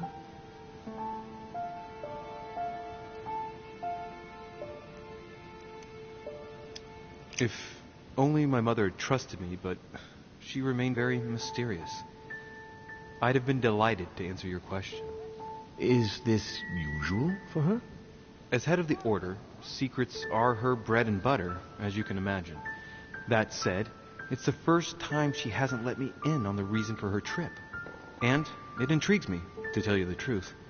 Well, I'm sure that Sarah will explain everything once she reappears. There's something I still don't get.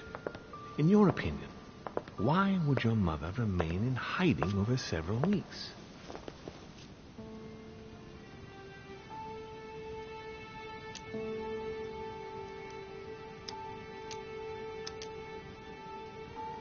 Maybe she found something out. What do you mean? My mother has a gift for investigating. If she had picked up a lead, nothing would have stopped her. The only thing I can tell you is that Sarah had indeed changed. At the beginning of her stay here, we enjoyed spending time together, solving the world's problems.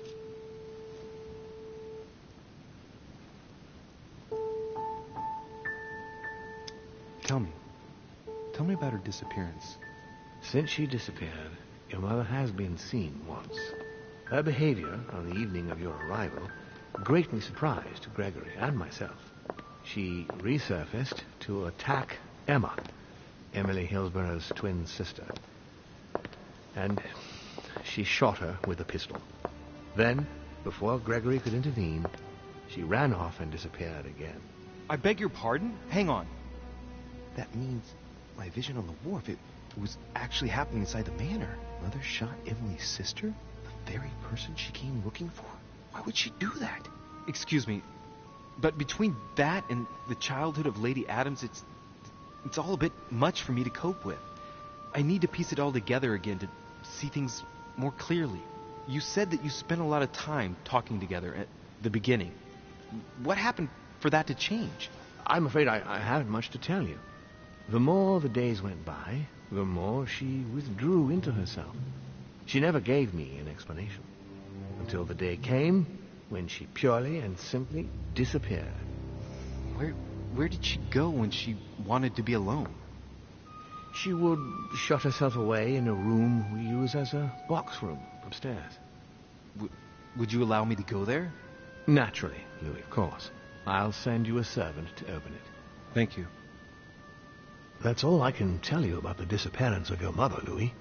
I would like to have been more helpful. I shall stay on her trail and follow up any leads. Thank you. We will meet later on to welcome our last guest. In the meantime, I shall get someone to open the box room upstairs for you. Thank you.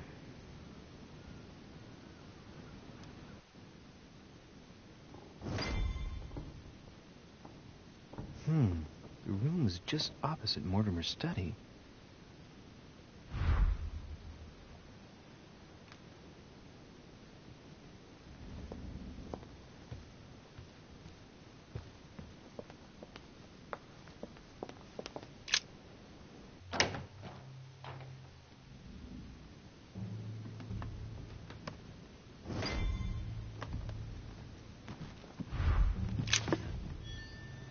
There are burnt papers in the chimney.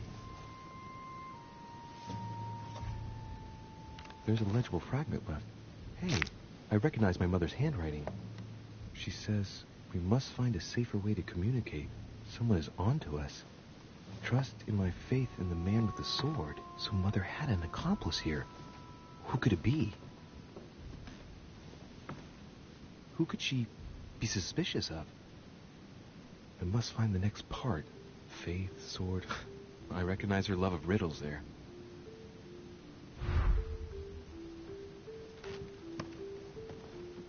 Dante's Paradise. Raise your head and be reassured, for what comes up here from the mortal world must ripen in our rays. What is this disc? Oh, that reminds me of the ones my mother collects. It's magnetic.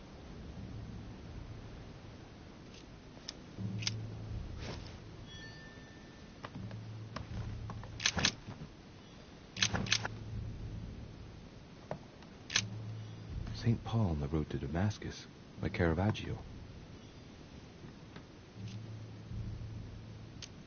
Caravaggio attained a magnificent command of black and the play of colors too. Paul facing an ordeal, the curtains of his illusions being raised, and receives the light from his Savior.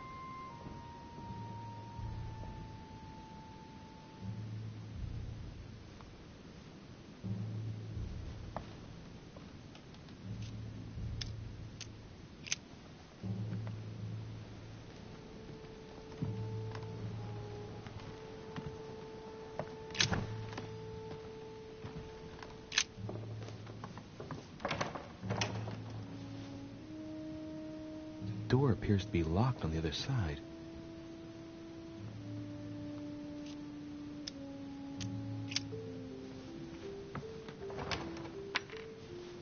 I think I heard something fall to the ground. A metallic sound, like a key falling to the floor. We'll see if it works.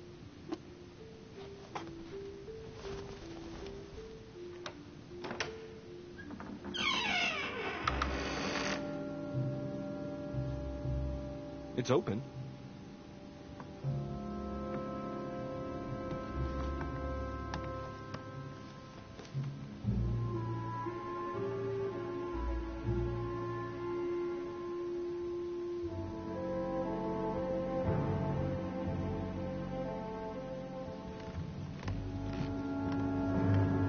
A chest with the occult symbol representing air.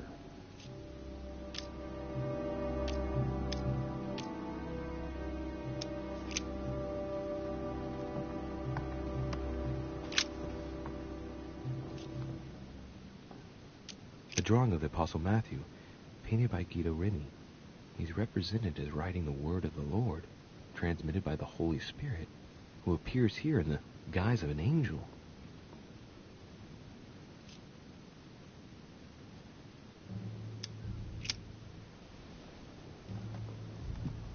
The New Testament.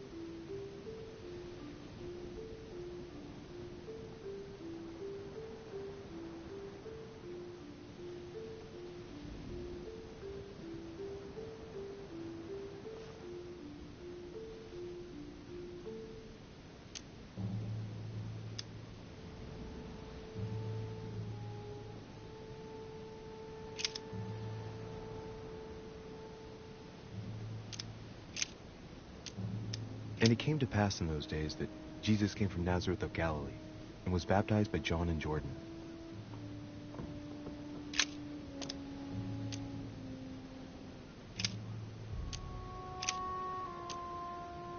And so it was that, while they were there, the days were accomplished that she should be delivered.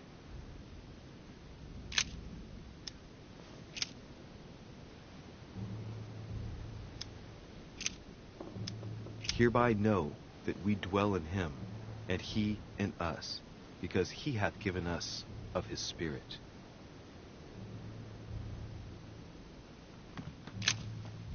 St. John is known as the youngest of Christ's apostles. Well, we often give credit to St. John for having written about the apocalypse in the last book of the Bible. St. John, painted by Guido Reni.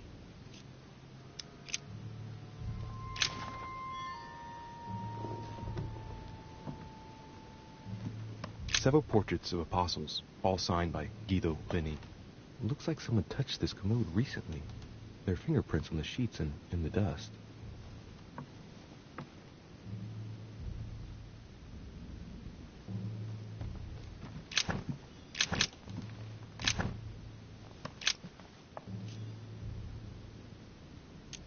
Painting of St. Mark from the collection of the apostles by Guido Reni.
Several portraits of apostles, all signed by Guido Reni.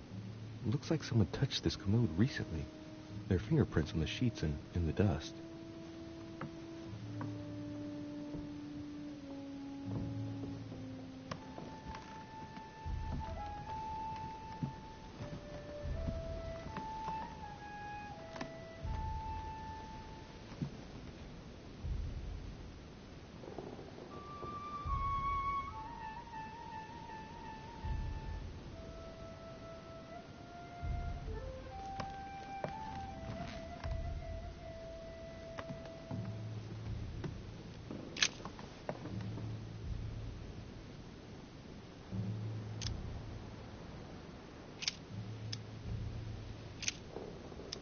Wherefore, as by one man sin entered into the world, and death by sin, and so death passed upon all men, for all have sinned.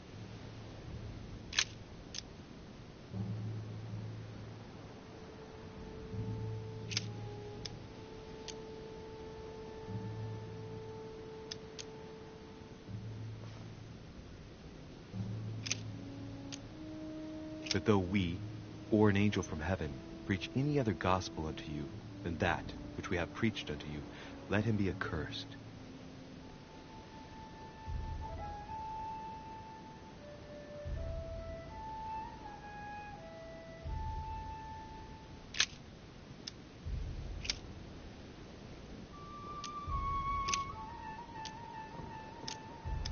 And a voice came out of the throne, saying, Praise our God, all ye his servants, and ye that fear him, both small and great.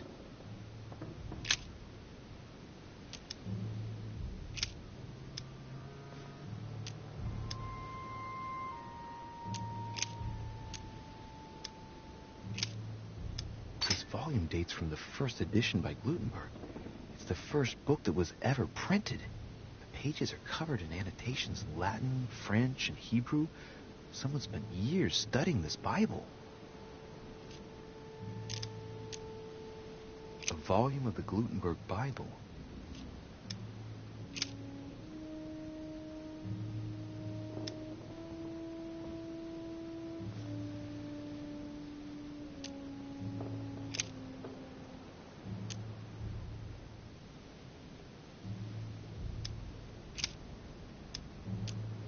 And suddenly there came a sound from heaven like a rushing mighty wind, and it filled all the house where they were sitting.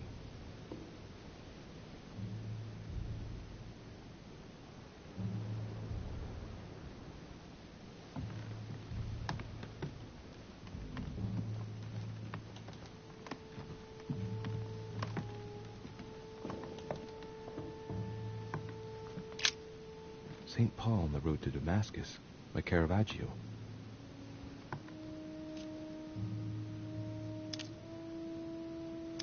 Caravaggio attained a magnificent command of black and the play of colors, too. Paul facing an ordeal, the curtains of his illusions being raised, and receives the light from his Savior.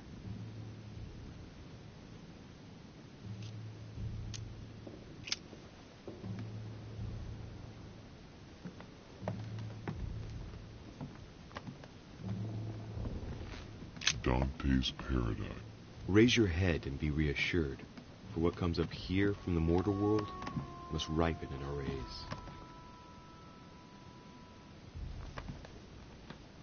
There are burnt papers in the chimney.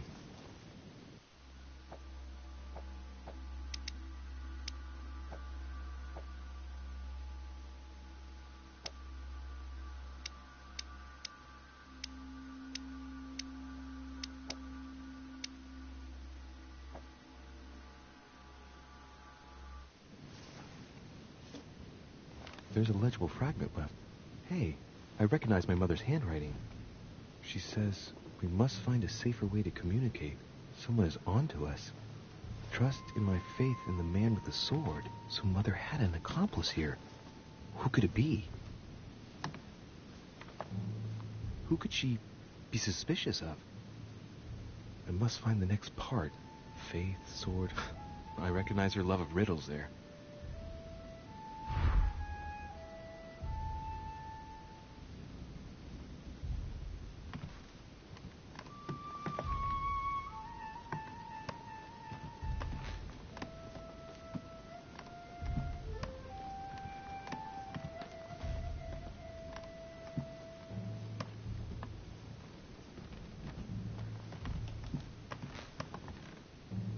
St. Paul painted by Guido Reni.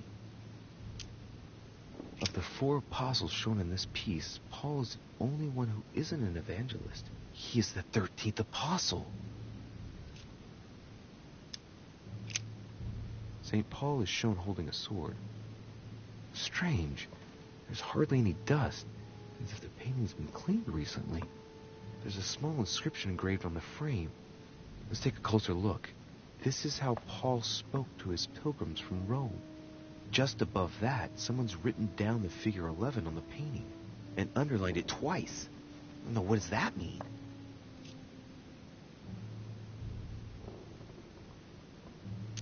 So we have the figure 11 twice underlined and a story of a group of pilgrims who it looks like Paul is speaking to.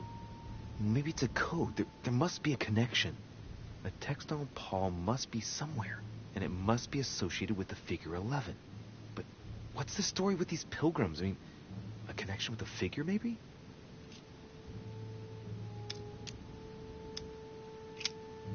St. Paul is shown holding a sword. Strange.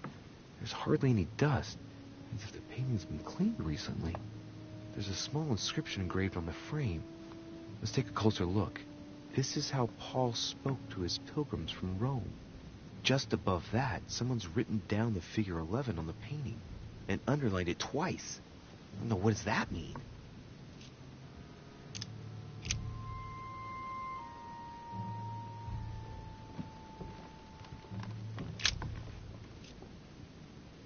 Painting of St. Mark from the collection of the Apostles by Guido Reni.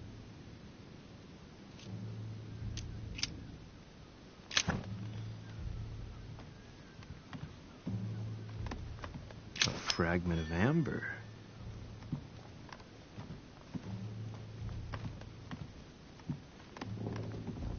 Several portraits of apostles, all signed by Guido Reni.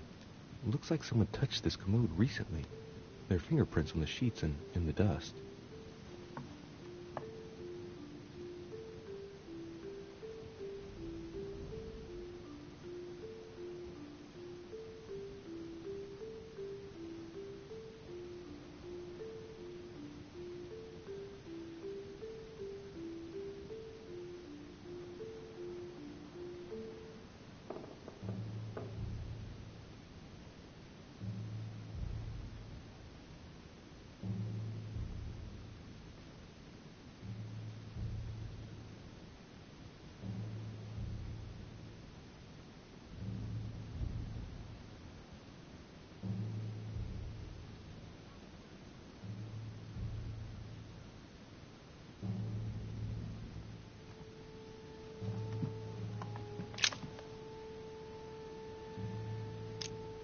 John is known as the youngest of Christ's apostles, when we often give credit to St. John for having written about the apocalypse in the last book of the Bible.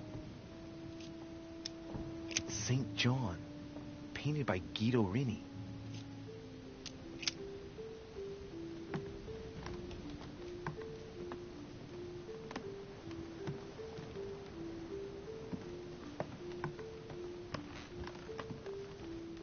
St. Paul, painted by Guido Reni.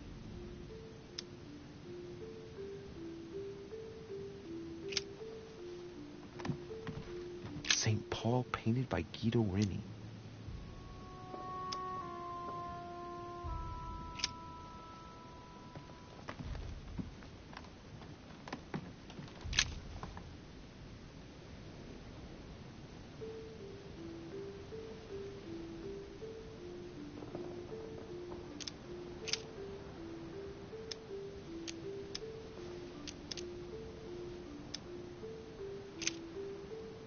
For the Jews require a sign, and the Greeks seek after wisdom.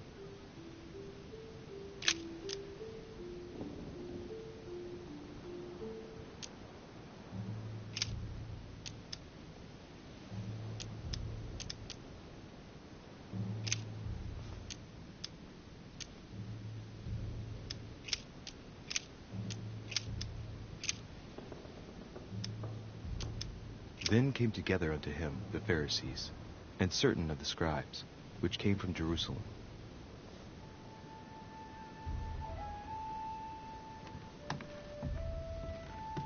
A chest with the occult symbol representing air.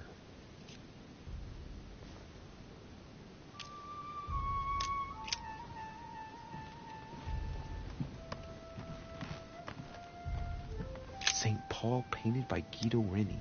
So we have the figure 11 twice underlined, and a story of a group of pilgrims who it looks like Paul is speaking to. Maybe it's a code. There must be a connection. A text on Paul must be somewhere, and it must be associated with the figure 11. But what's the story with these pilgrims? I mean, a connection with a figure, maybe?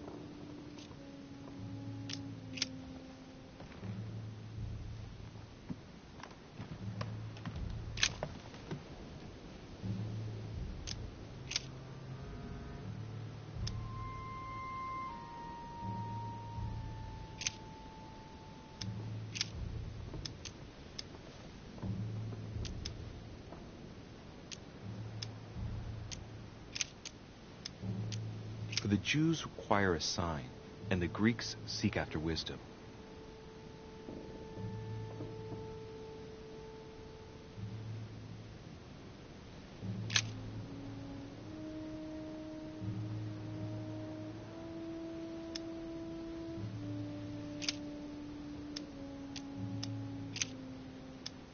I say then, have they stumbled that they should fall?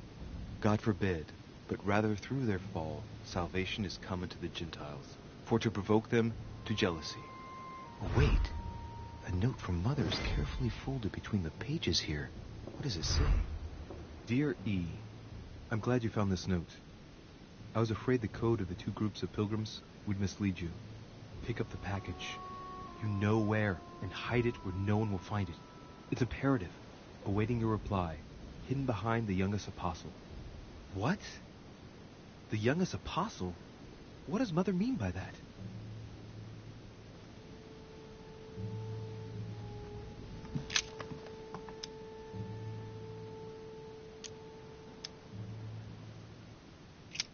The painting looks like it's been taken down recently. But wasn't my mother said that she would wait for an answer hidden behind the apostle? Ah, of course. There's something written behind the painting. On the second day, the pilgrims will listen to the prophecy of the young apostle. They shall add one companion to their left and 3 to their right to complete their rank. What does it mean?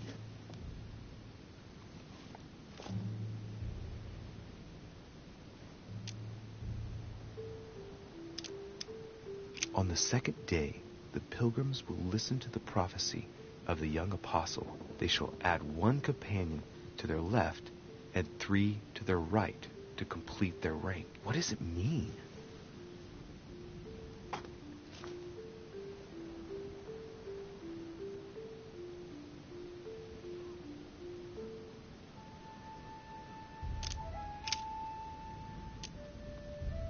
the second day, the pilgrims listened to the prophecy of the young apostle.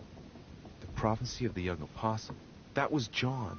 And the prophecy mentioned is most likely the book of Revelations according to St. John.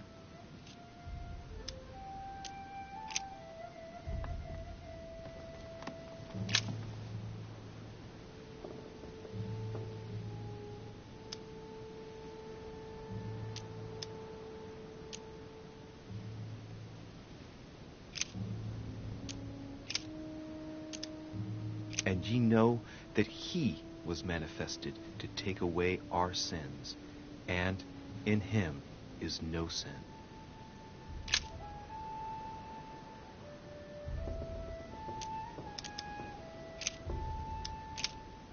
But he that hateth his brother is in darkness, and walketh in darkness, and knoweth not whither he goeth, because that darkness hath blinded his eyes.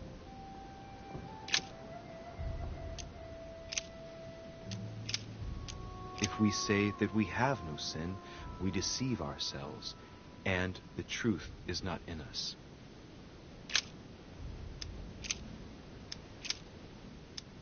Hereby know that we dwell in him, and he in us, because he hath given us of his Spirit.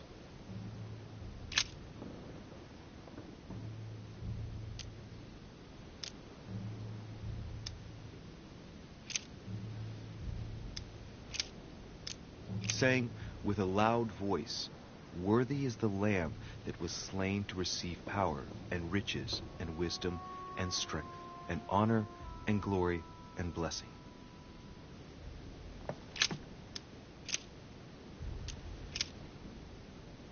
And I heard a voice in the midst of the four beasts say, A measure of wheat for a penny, and 3 measures of barley for a penny. And see thou hurt not the oil and the wine. And a voice came out of the throne, saying, Praise our God, all ye his servants, and ye that fear him, both small and great. And the woman was given 2 wings of a great eagle, that she might fly into the wilderness, into her place, where she is nourished for a time, and times and a half a time, from the face of the serpent. Hey, a new note. It's been folded carefully in the corner of this page. The writing, it's not my mother's. S. I found the book in your effects. I've concealed it where no one can get their hands on it. I can assure you, awaiting your instructions, I will hear your reply like he who hears the angel. Hears the angel? What does that mean? Oh, it's probably the place where she was expecting to get the location of the next note.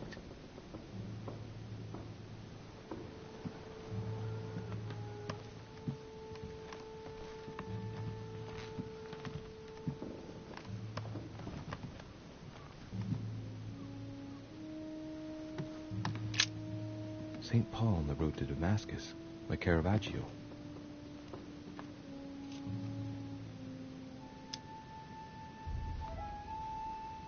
St. Paul is the only saint to be presented twice in these paintings, contrary to the other apostles. How come? This painting has been hanging here for a long time. A lot of dust is built up on it. Well, a finger has drawn a number in the thin layer of dust. I can read the number 4.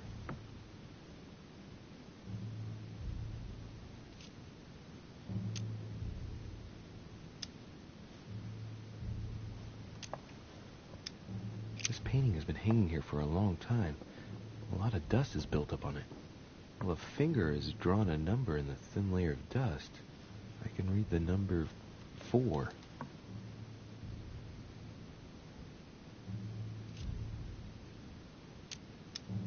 Caravaggio attained a magnificent command of black and the play of colors too. Paul facing an ordeal, the curtains of his illusions being raised, and receives the light from his Savior.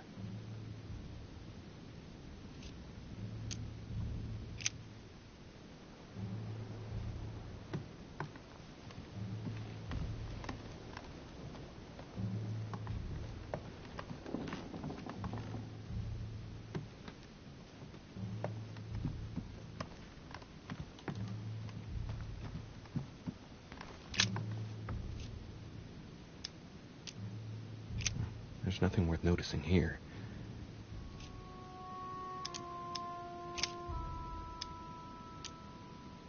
No, nothing of value here. Little characters are engraved on the chest of drawers under the urn. It's a sentence in Hebrew.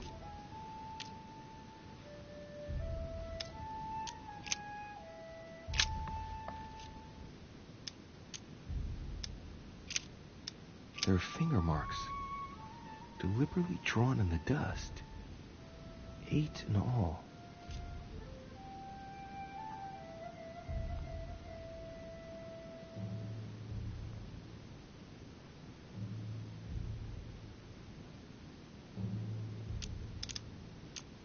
It's too cumbersome for me to unhook here, but judging by the dust, it hasn't been moved for months, if not years.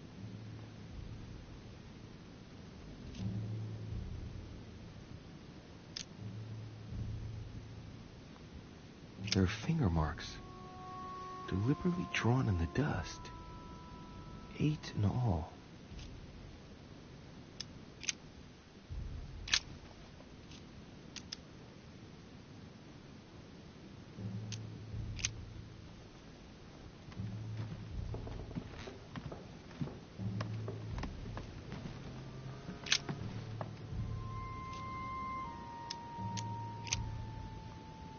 Something else behind this painting.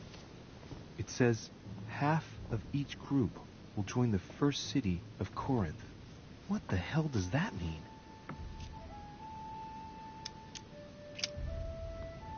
There's something else behind this painting. It says, half of each group will join the first city of Corinth. What the hell does that mean? A drawing of the Apostle Matthew, painted by Guido Reni.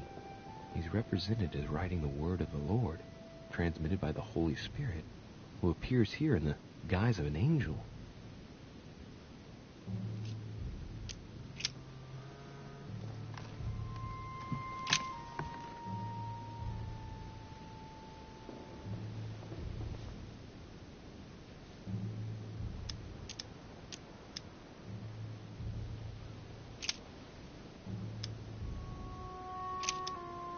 Wherefore, as by one man sin entered into the world, and death by sin, and so death passed upon all men, for all have sinned.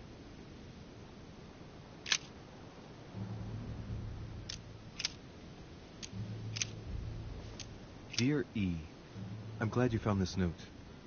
I was afraid the code of the two groups of pilgrims would mislead you. Pick up the package. You know where, and hide it where no one will find it. It's imperative. Awaiting your reply, hidden behind the youngest apostle. What? The youngest apostle? What does Mother mean by that?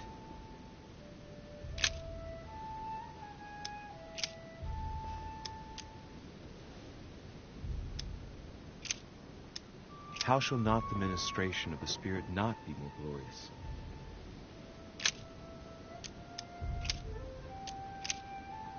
Because we look not at the things that are seen, but at the things which are not seen. For the things which are seen are temporal, but the things which are not seen are eternal.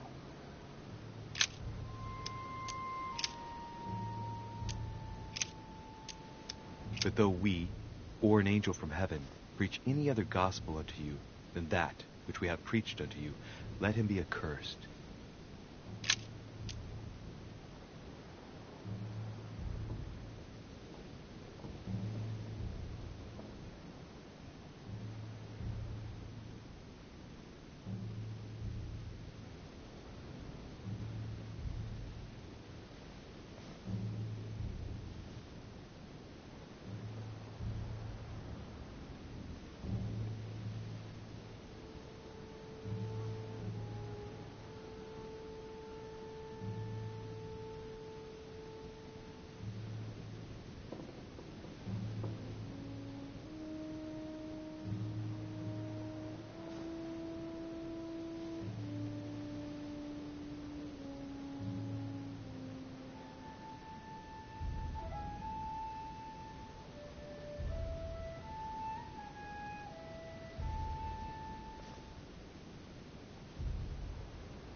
Take heed that ye practice your justice before men, to be seen differently by them. Otherwise, ye shall have no reward of your Father which is in heaven.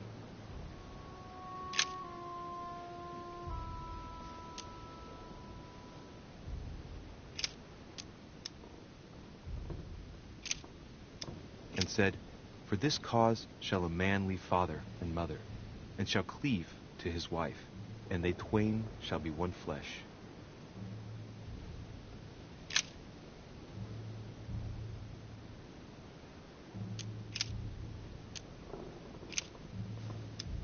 And great multitudes were gathered together unto him, so that he went into a ship and sat, and the whole multitude stood on the shore.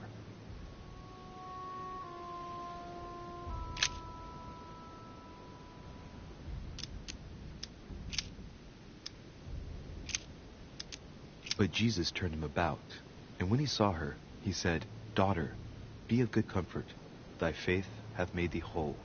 And the woman was made whole from that hour.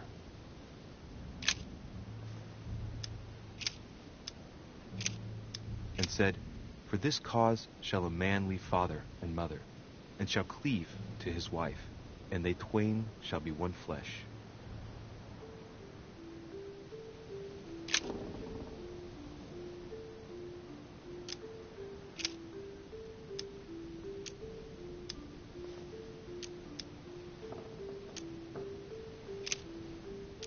Now there is at Jerusalem by the sheep market a pool, which is called in the Hebrew tongue Bethesda, having 5 porches.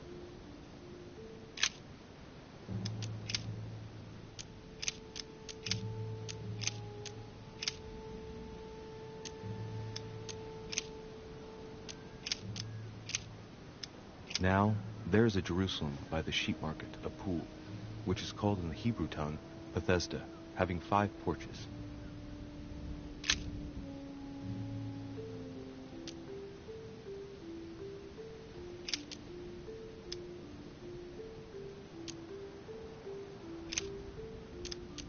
Or what man is there of you, whom, if his son ask bread, will he give him a stone?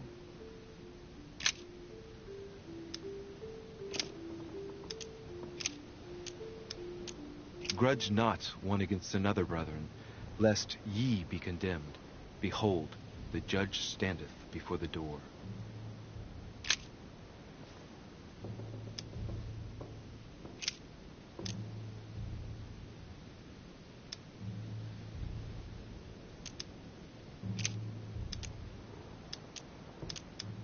For you are bought with a price. Therefore, glorify God in your body and in your spirit, which are God's.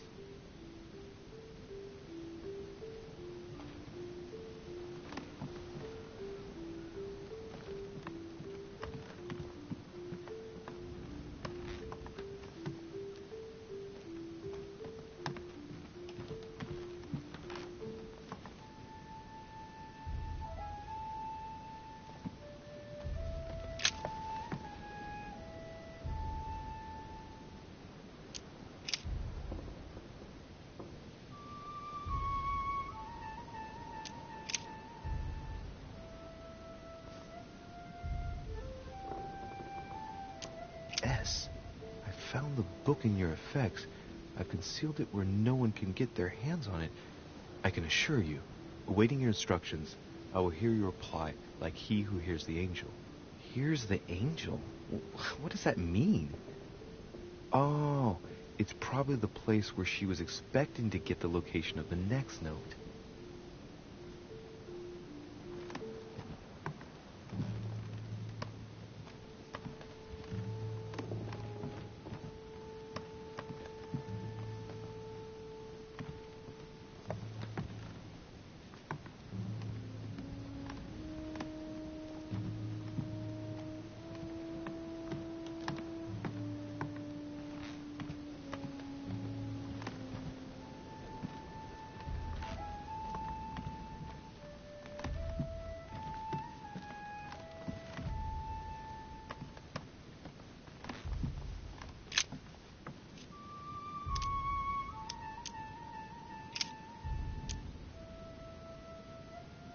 No, Nothing of value here.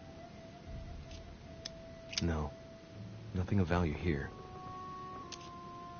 Little characters are engraved on the chest of drawers under the urn. It's a sentence in Hebrew.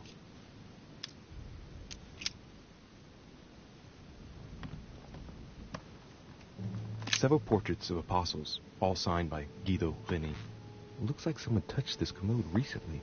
There are fingerprints on the sheets and in the dust.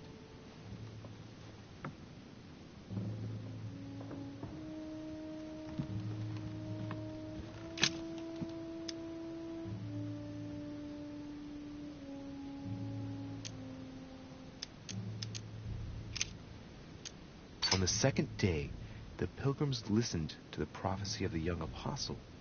The prophecy of the young apostle. That was John. And the prophecy mentioned is most likely the book of Revelations according to St. John. On the second day, the pilgrims will listen to the prophecy of the young apostle. They shall add 1 companion to their left and 3 to their right to complete their rank. What does it mean?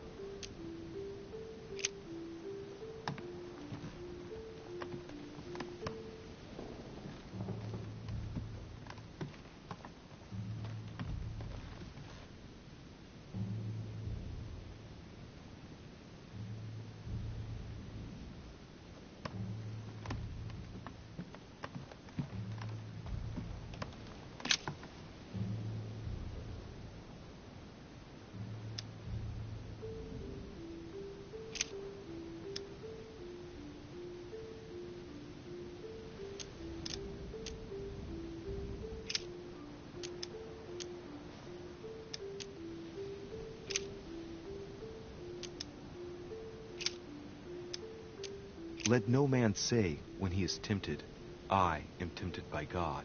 For God cannot be tempted with evil, and neither tempteth he any man.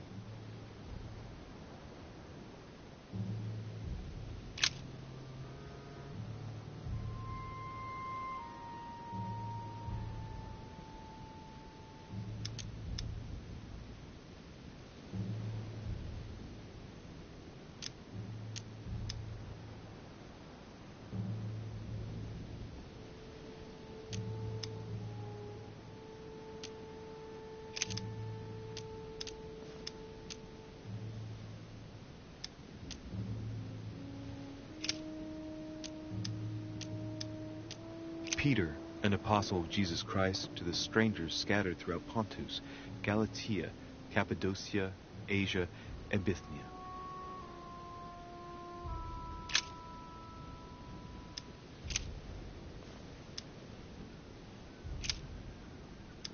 Pure religion and undefiled before God and the Father is this, to visit the fatherless and widows in their affliction, and to keep himself unsoiled by the world.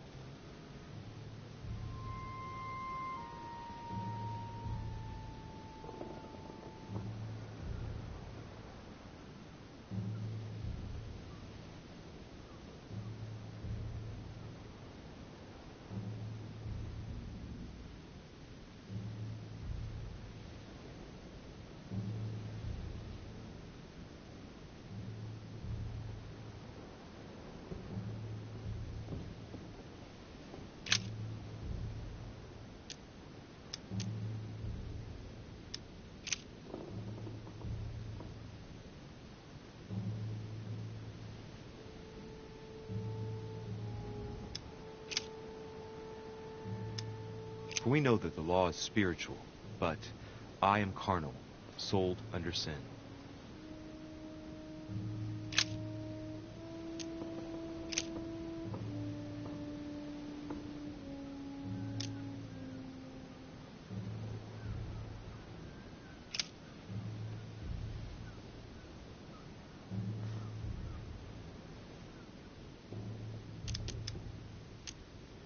Honor thy father and thy mother, as this is the first commandment.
I guess I'll just come back later.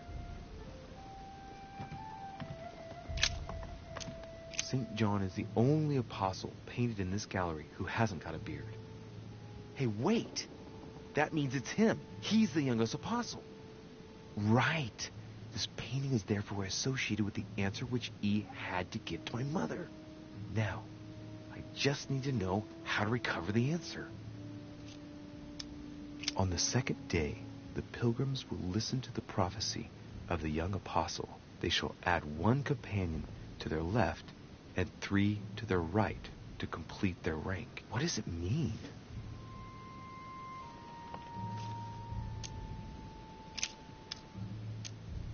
On the second day, the pilgrims listened to the prophecy of the young apostle. The prophecy of the young apostle, that was John. And the prophecy mentioned is most likely the book of Revelations according to St. John.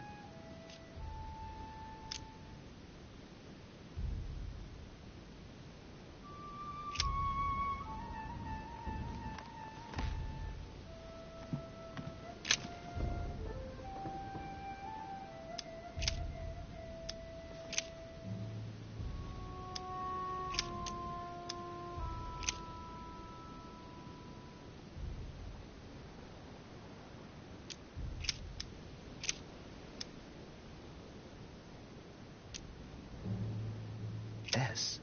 I found the book in your effects. I've concealed it where no one can get their hands on it. I can assure you, awaiting your instructions, I will hear your reply like he who hears the angel. Hears the angel? What does that mean? Oh, it's probably the place where she was expecting to get the location of the next note.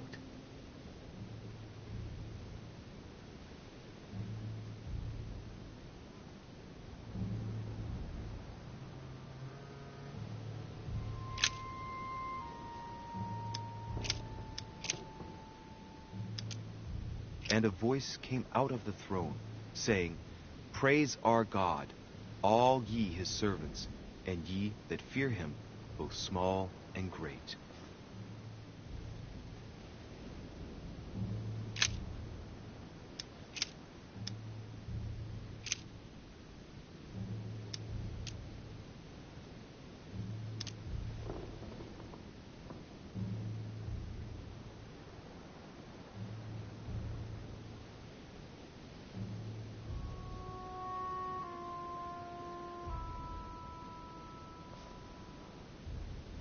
S.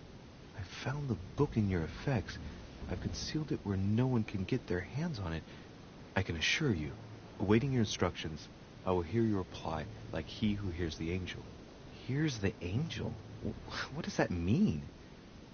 Oh, it's probably the place where she was expecting to get the location of the next note.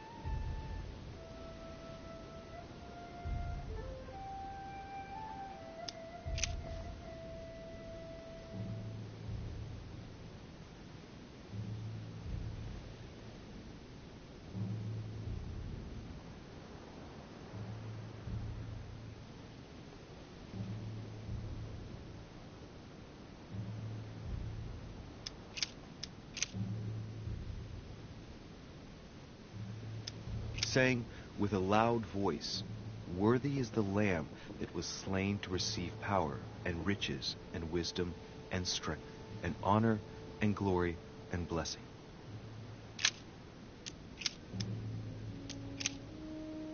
And I heard a voice in the midst of the 4 beasts say, A measure of wheat for a penny, and 3 measures of barley for a penny.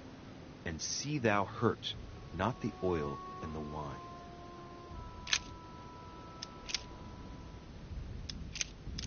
And a voice came out of the throne, saying, Praise our God, all ye his servants, and ye that fear him, both small and great.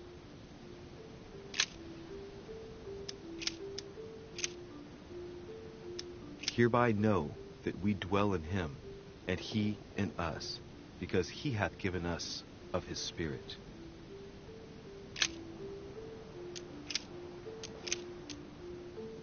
If we say that we have no sin, we deceive ourselves, and the truth is not in us.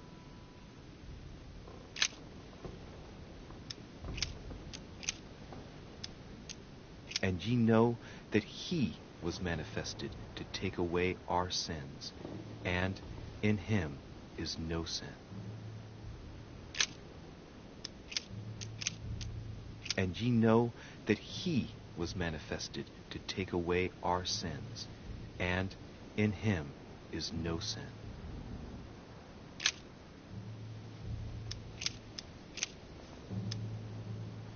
If we say that we have no sin, we deceive ourselves, and the truth is not in us.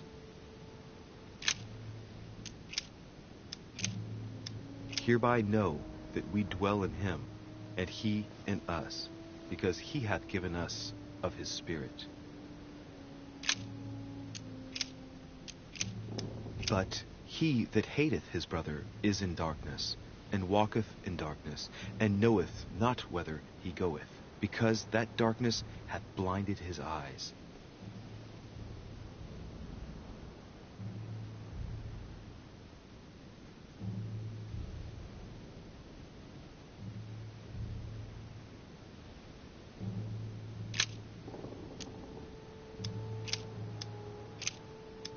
And ye know that he was manifested to take away our sins, and in him is no sin.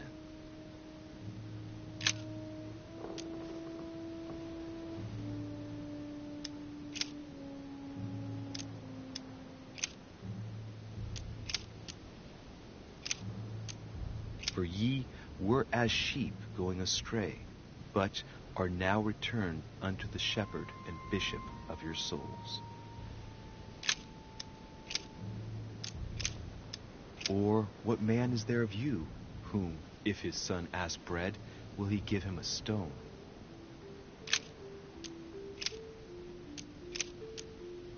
What doth it profit, my brethren, though a man say he hath faith, and have not works? Can faith save him?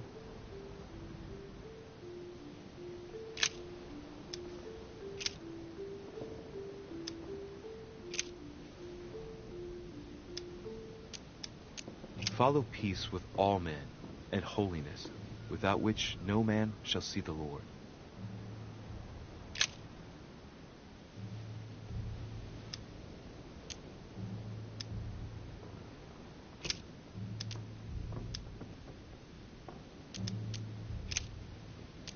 For what thanks can we render to God again for you, for all the joy we found in you before our God?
Take heed that ye practice your justice before men, to be seen differently by them. Otherwise, ye shall have no reward of your Father which is in heaven.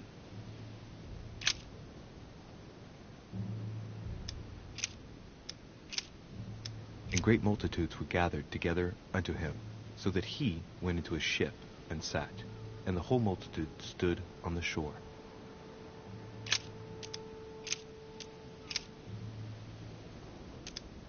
But Jesus turned him about, and when he saw her, he said, Daughter, be of good comfort, thy faith hath made thee whole. And the woman was made whole from that hour.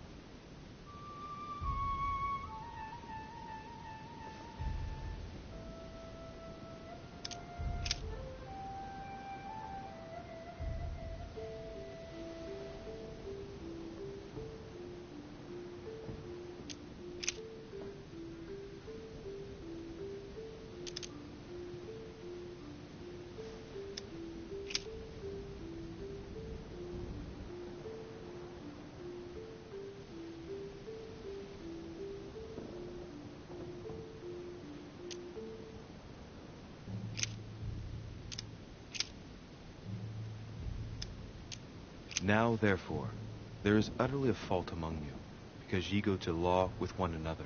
Why do ye not rather suffer injustice? Why do ye not rather suffer yourselves to be defrauded? Ah, look, here's a message. It is of paramount importance that no one finds it. Watch out for the Prussian. He's on the trail. Let's meet up. I'll leave it to you to organize the rendezvous. Not today. I'm unable to do it. In the meantime, I'll follow the first group to Mark, who will reveal the answer to them. And that first group of pilgrims, how many are there now? If I refer to the chapter I'm reading at the moment, 6.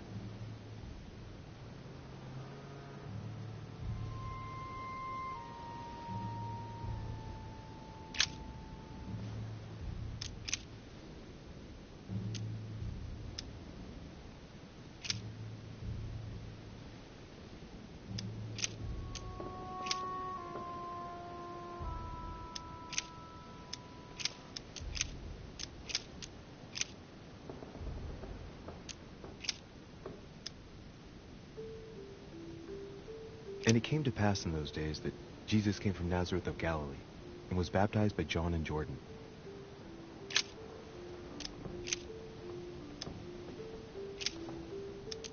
And as they did eat, Jesus took bread, and blessed it, and broke it, and gave it to them, and said, Take, eat, this is my body.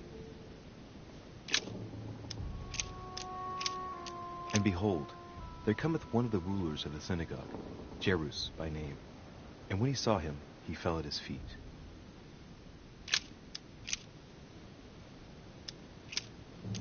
Then came together unto him the Pharisees, and certain of the scribes, which came from Jerusalem.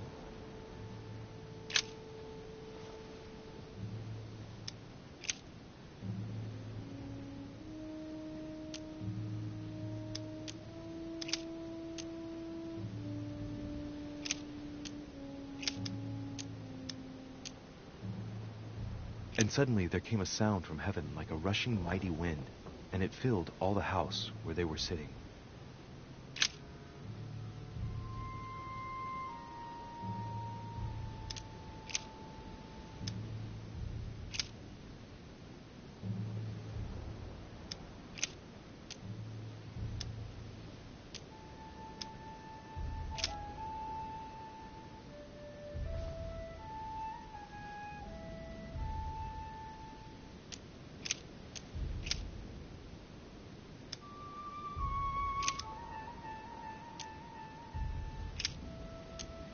And he became very hungry, and would have eaten, but while they were made ready, he fell into a trance.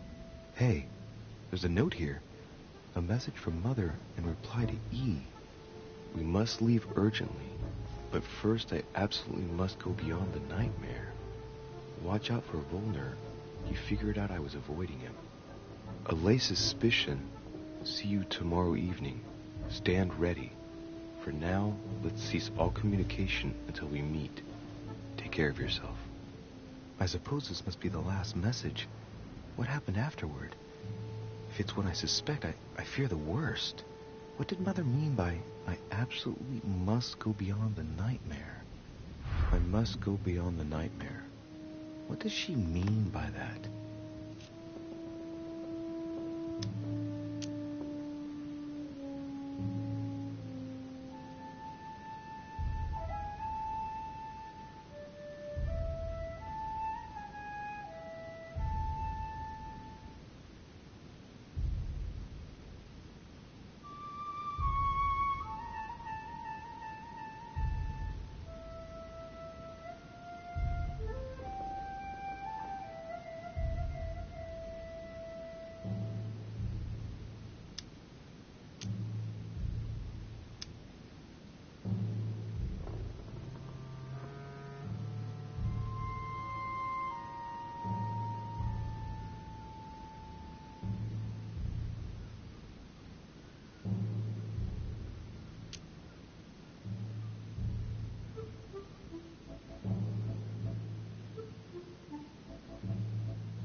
Guessing it's a metaphor. I need to figure out what this means. Mortimer's getting his guests together. I ought to join them so I don't look suspicious.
time I went back and joined everyone in the small salon.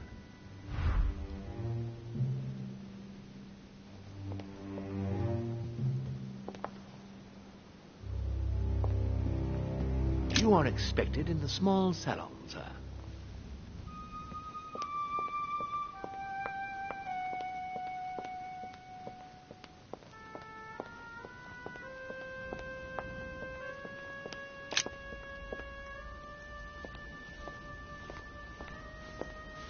Emily, I must speak to you. What's the matter, Louis? I have news about your sister. What have you found out? Look, I've started piecing together the events leading up to my mother's disappearance and your sister's. Did my mother know about your secret? Yes, even though I belong to the English chapter, her rank in the Order gives her access to a good deal of personal information. It must have been Emma I saw in my vision. I was given to understand that my mother and your sister bonded during their stay.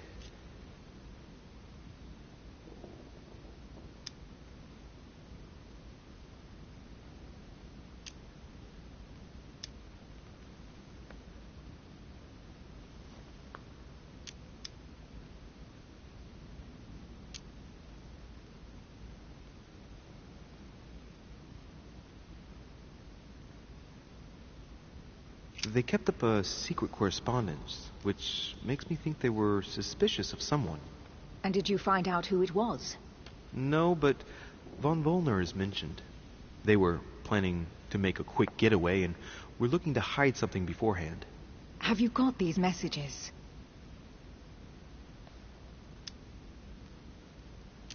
Yes. Go ahead, take a look. I see. I must say, thanks for your honesty, Louis. Should I speak to her about my vision? If what I saw is true, she might want to take revenge. Emily, there's something else. Go on, then. It's about your sister. I don't know what happened exactly, but it's possible that my mother had a go at her. I know, Louis. I found out that same evening. Well, thanks for not trying to hide it. What? Why didn't you tell me? I didn't know if I could trust you. Now I know I can. It seems that your mother tricked Emma. She apparently asked her to hide an important book so that even she wouldn't know where it was. And then she shot her like a dog to make sure no one would ever find it again.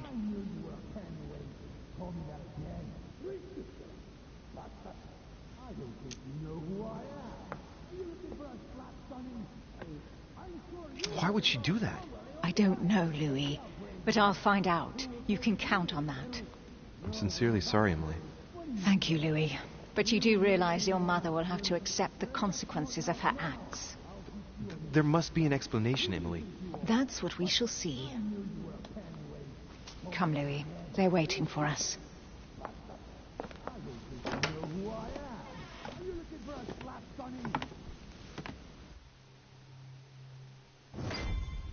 You will pay dearly, Peru. I'm sure you were involved somewhere along the line. That's right. Pretend you don't know.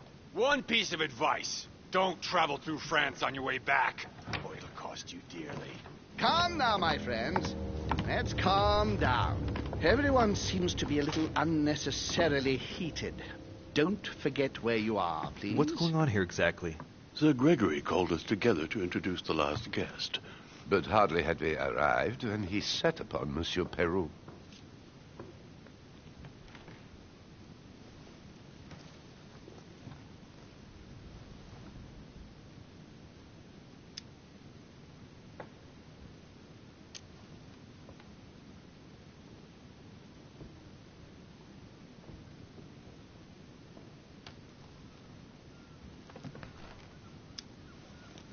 And who is this charming character? Manuel Godoy, the Duke of La Alcudia. He's the head of the Spanish government, Monsieur de Richet. He's the one who, in practice, controls Spain. How could you dare do such a thing? Dios mío, you are all out of your minds. Really, Duke Manuel? What made you kick up such a fuss? What? Have you not heard? Well, let me inform you that yesterday morning at 10:22 a.m. precisely, in the middle of the Place de la Révolution in Paris, by decree of the National Convention which Monsieur Peru works for, King Louis was guillotined. What? Oh, no. The King of France is dead, gentlemen. Our monarchies are in danger. I have said it before. How dare they? Oh, dear. Oh, as if...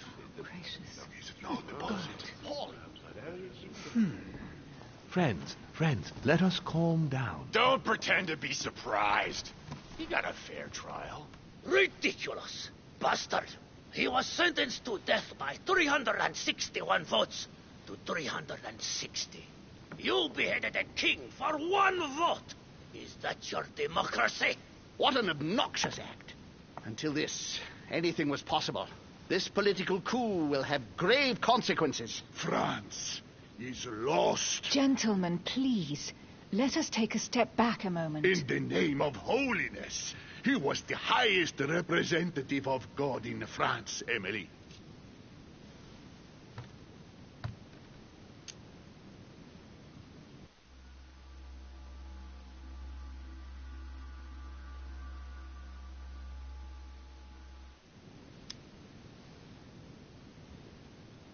Gentlemen, Duchess, we're all among people of reputable company here.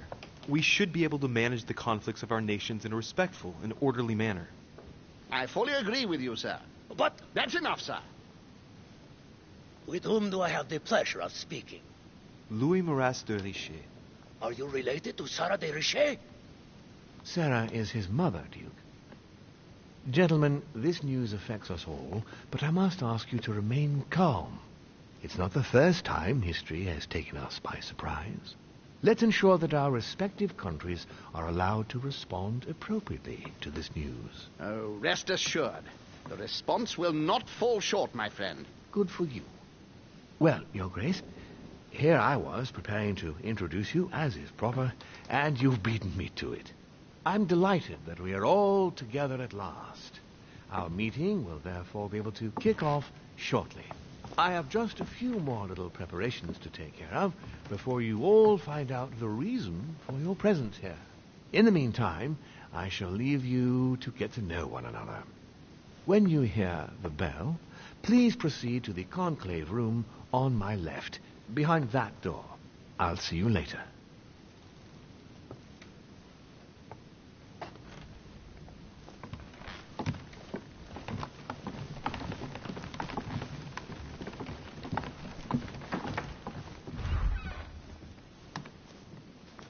Could you spare a moment, please, sir?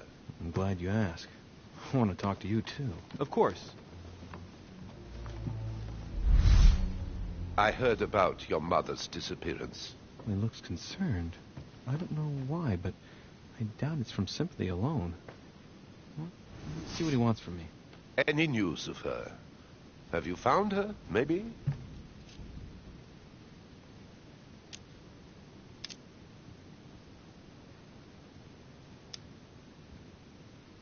Why? Is there something you particularly wanted from her? No, not specially. My questions made him feel uneasy, but he's keeping his emotions under control. Your mother and I used to often speak together. I have rarely met someone so learned. To tell you the truth, I was about to make a deal with her. Did she tell you about our arrangement?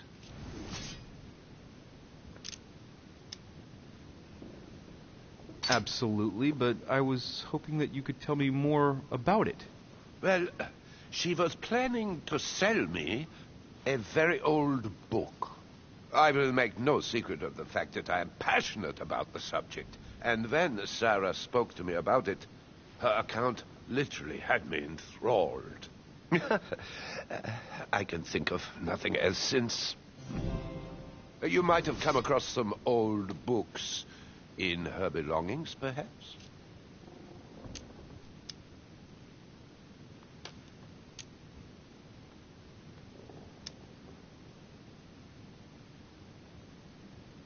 As my mother's got so many old books, I'm afraid I won't be able to... Oh, it's easy. You can't mistake this one. It's an ancient grimoire composed of 7 parts. Each one is closed under lock and key.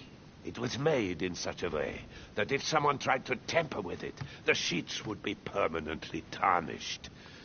If you find it, you mustn't tamper with it. You see? That's unusual. Unfortunately, that doesn't ring a bell. I'll look again, but I wouldn't get my hopes up. You seem very upset. Is it so important to you, this book? Well, it's the search of a lifetime. What can I say?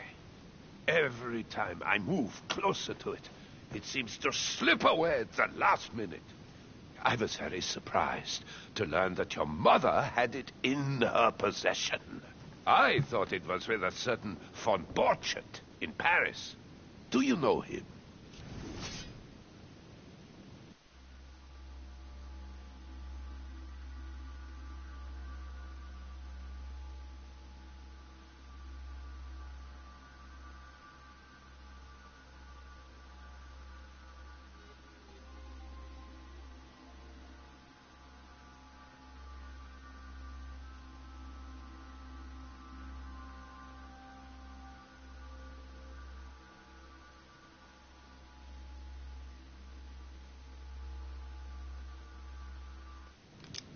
Indeed. My mother and I had a brush with this individual just a few months ago.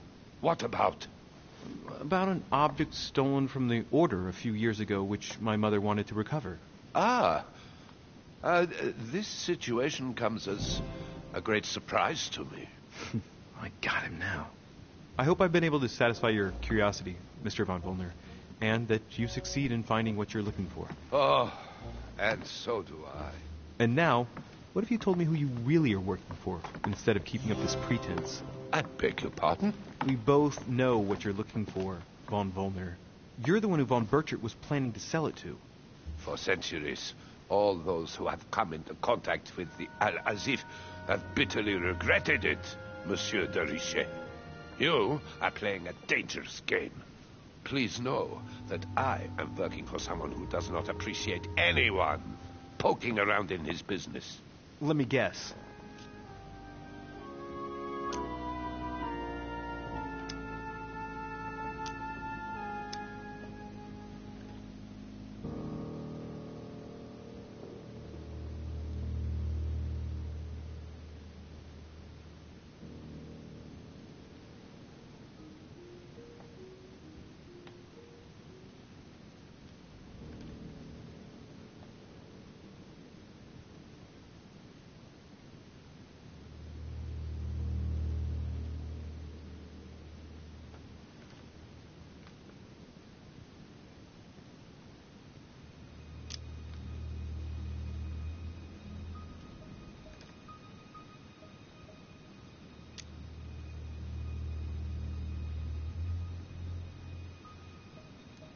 It's Sir Gregory.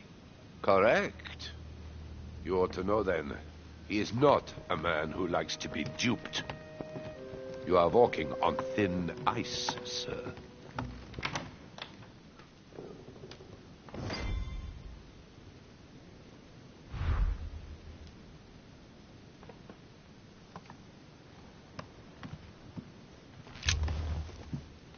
Monsieur Bonaparte, may I speak with you a moment? May we?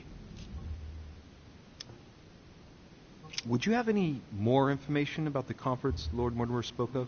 Nothing at all. Mortimer is very committed to secrecy when it comes to his conferences. But given the presence of Monsieur Peru and ourselves, I think it must concern France to some extent. Otherwise, I doubt he would have invited 3 Frenchmen to his table, huh? What do you think of Duke Godoy? Well, I'd rather not express any opinion of him. Why is that? His reputation is enough for me.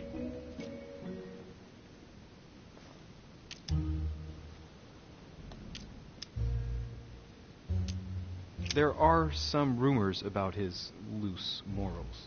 Juste, monsieur. Add to that his devouring ambition, if you want my opinion. Playing at lover boy rather than gaining merit for his career. It's a disgrace for any soldier. I understand your point of view.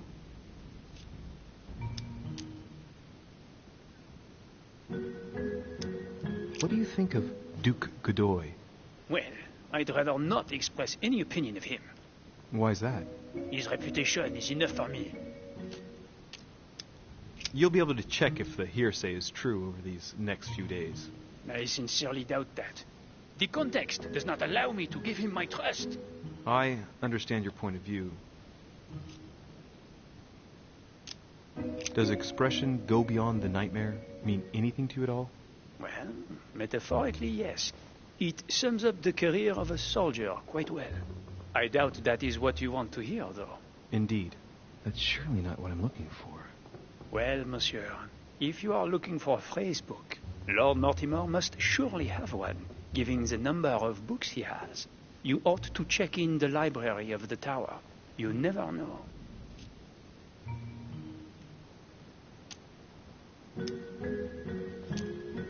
What do you think of Duke Godoy? Well, I'd rather not express any opinion of him. Why's that? His reputation is enough for me. You'll be able to check if the hearsay is true over these next few days.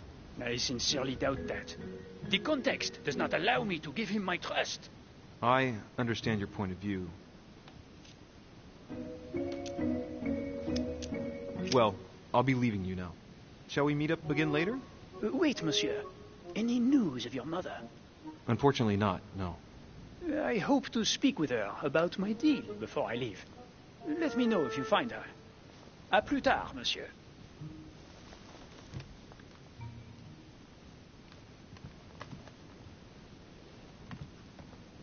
Honey, I couldn't have hoped for better.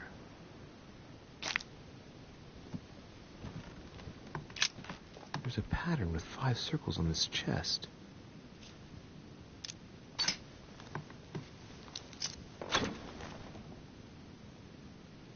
I have no space left. I'll retrieve it later.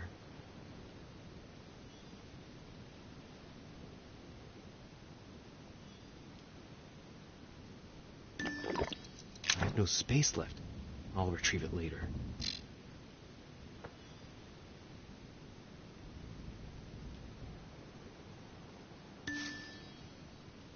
I have no space left.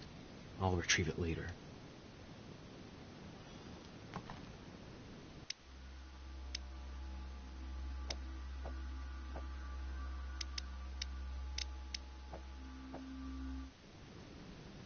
I have no space left. I'll retrieve it later. Chronicles of the Amber Princes. As I recall, Dorkin was my favorite character.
Lord Mortimer certainly has a taste for staging rooms.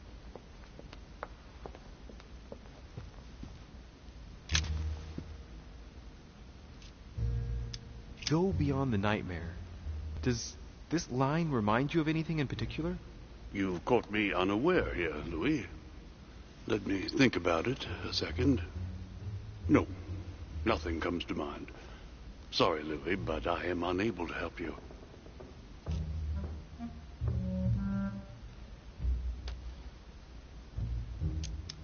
Mr. President, what do you think about your counterpart, Duke Manuel? I'm very surprised he was able to accept Lord Mortimer's invitation, given the political situation in Spain.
The situation is ready to explode with France over Catalonia. Well, the Duke must have a darn good reason to be absent and come here, mustn't he? When Lord Mortimer invites you, Louis, you come. It's always in your best interest. I wouldn't say that personally, but... Go beyond the nightmare. Does this line remind you of anything in particular? You've caught me unaware here, Louis. Let me think about it a second. No, nothing comes to mind. Sorry, Louis, but I am unable to help you.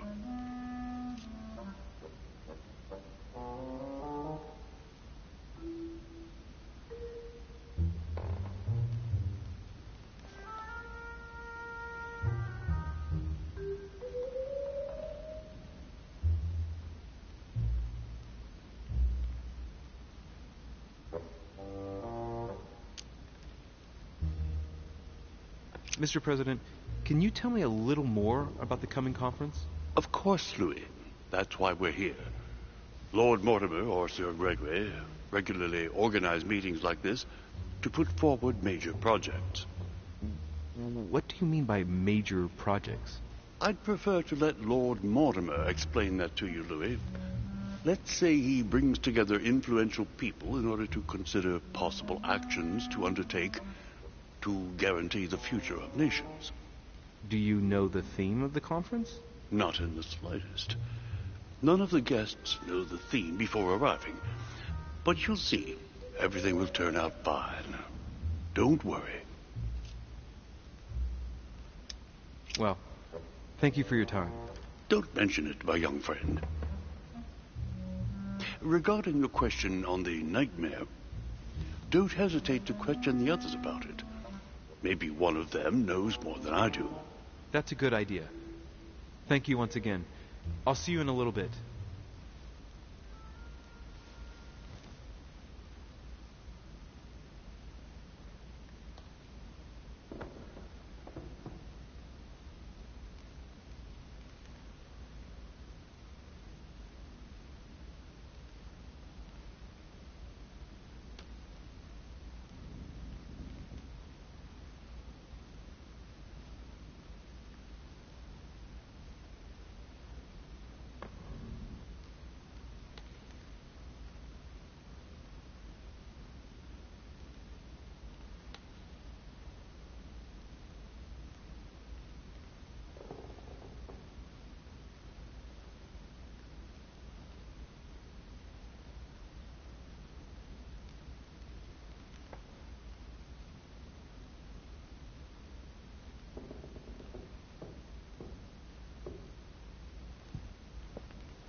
What can I do for you, sir?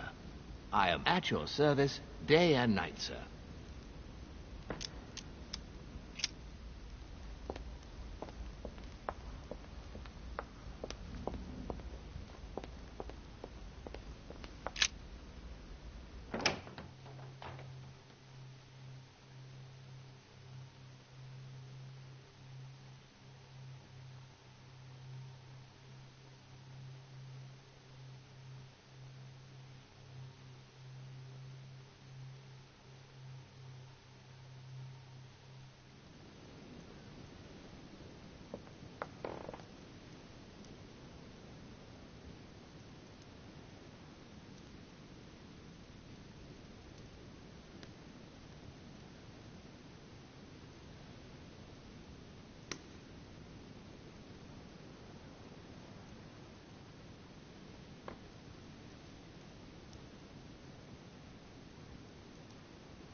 Circe turning Ulysses' companions back into humans. The conversion of Ulysses by Gurs. Circe changing Ulysses' companions into swines.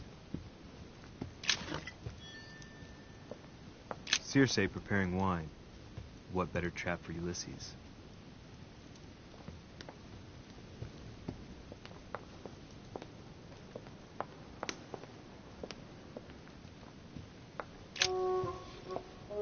Ah, Louis.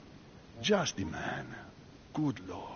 How did the king come to be executed? I would think that the order would have intervened.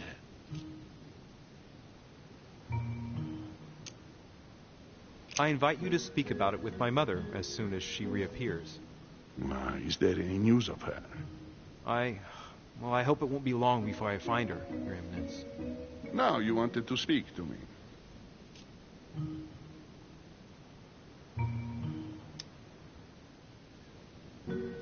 I'm sure a man like you is in the circle of trust. Would you know what the conference that Lord Mortimer mentioned is going to be about? Not really, my son.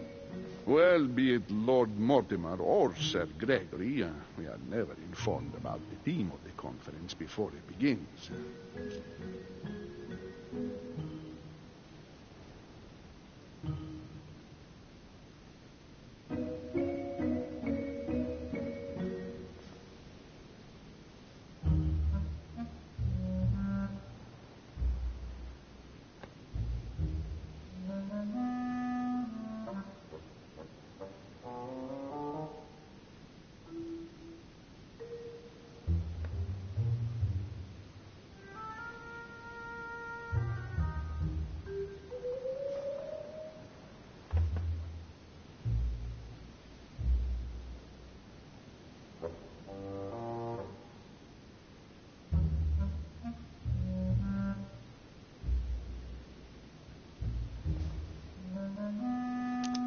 If I say the nightmare to you, does it make you think of anything?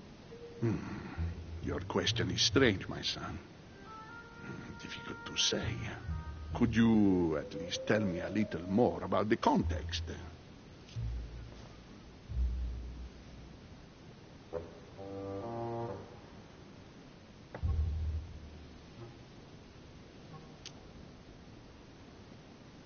Think of a place and tell me the first thing that comes into your mind when I say the nightmare.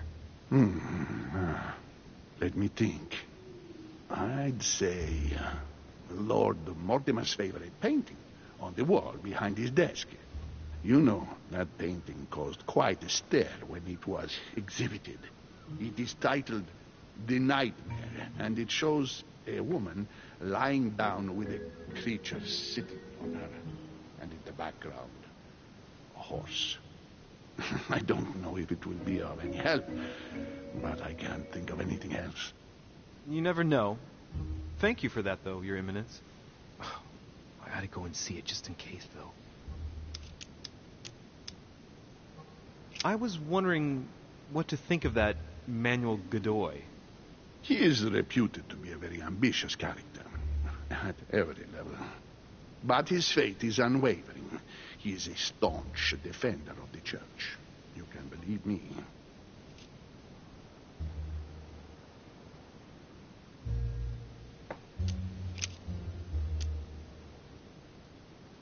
Thank you for everything, Your Eminence.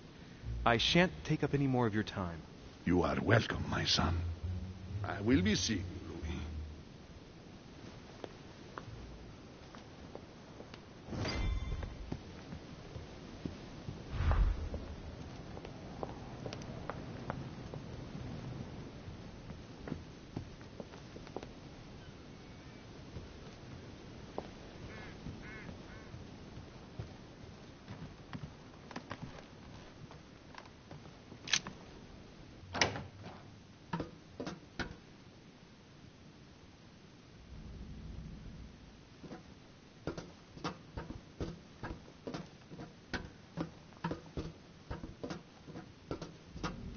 Atrus, the Miller Brothers.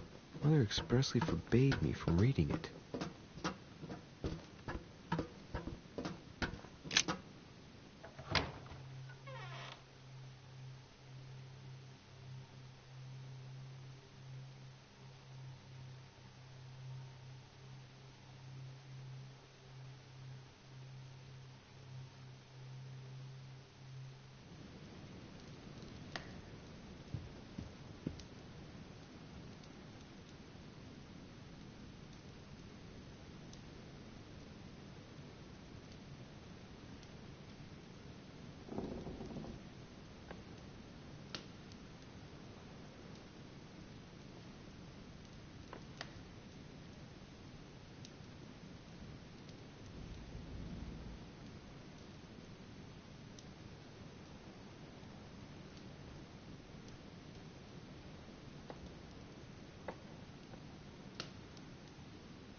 There's the alchemical symbol of the earth on the lid.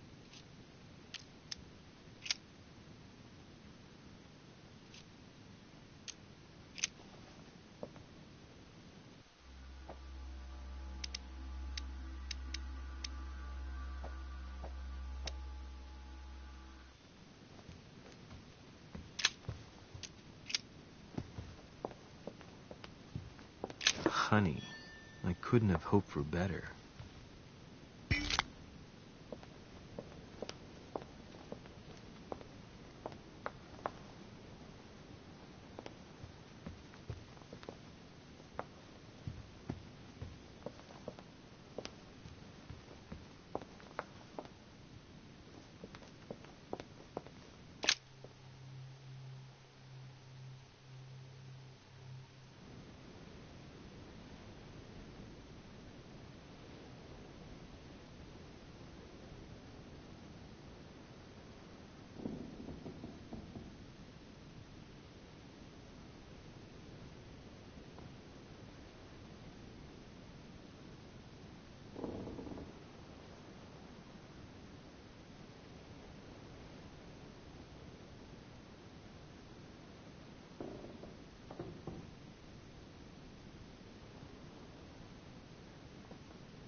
Monseigneur, His Eminence Cardinal Piaggi.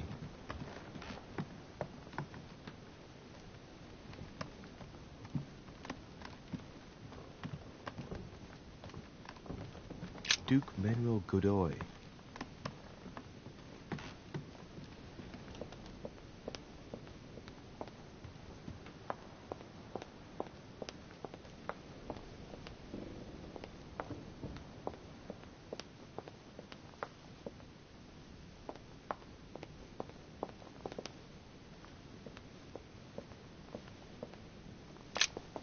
What do you want, Louis?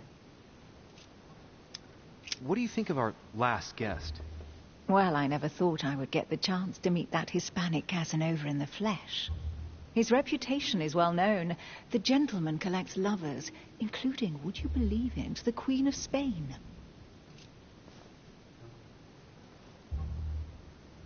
The Queen of Spain likes to indiscreetly say, the King, Godoy, and myself make up the Holy Trinity. The people have appropriately renamed them the Goat, the Ruffian, and the Whore. I didn't see you being a mudslinger in your idle hours, I must say.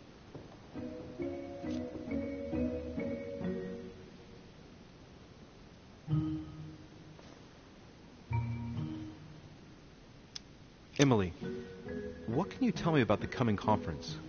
Sir Gregory and Lord Mortimer organise this kind of high society meeting every so often in order to consider the world situation.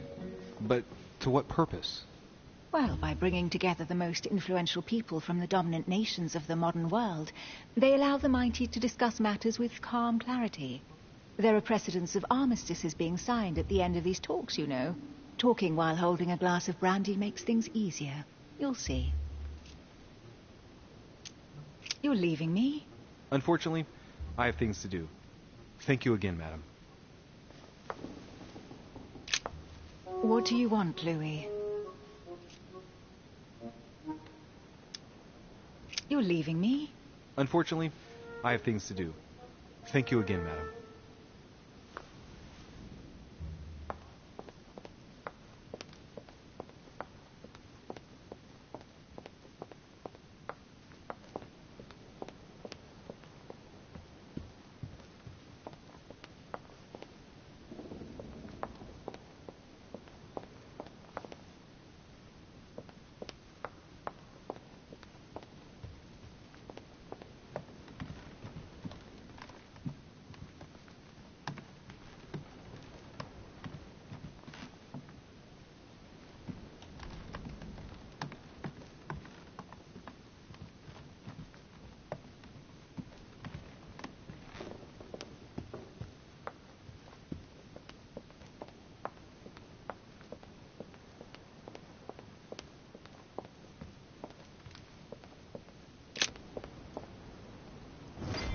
so, what did my mother mean by going beyond the nightmare?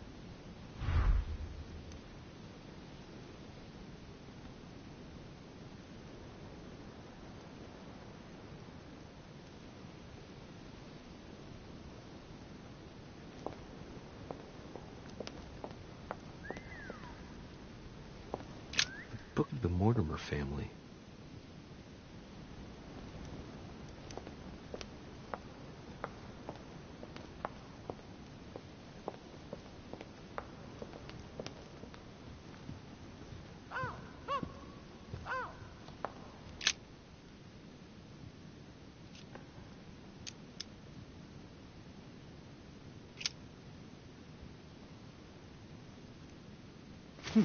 Might come in handy.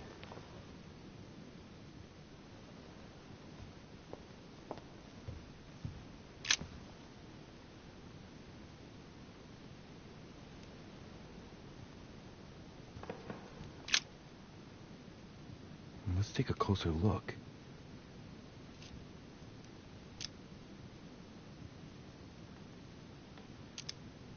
These chocolates are probably a protocol gift.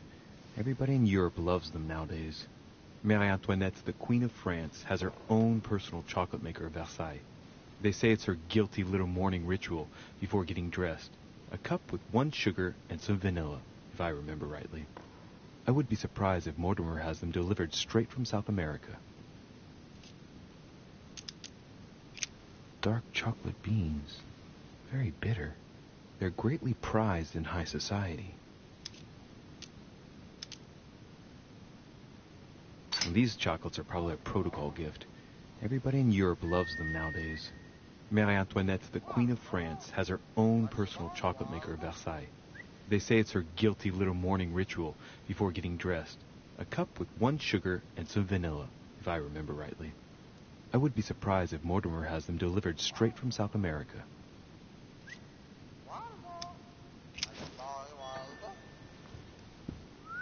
No, what have we got here? Well, it looks like a model of a lock. As if Mortimer is fond of complicating things sometimes. Well, I hope I never have to try and unlock it.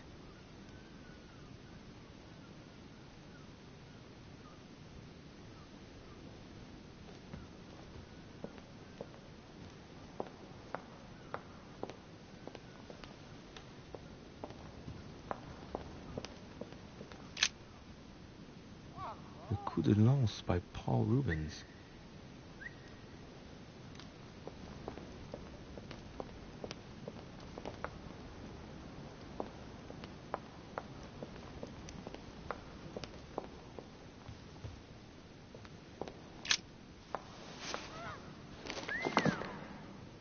It's a book on the history of the Crusades. I don't think it has any connection with my research.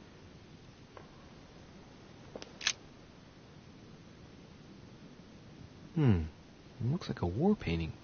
It's dated.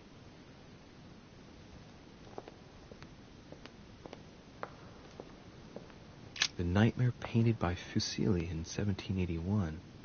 Ah, this must be what my mother was talking about.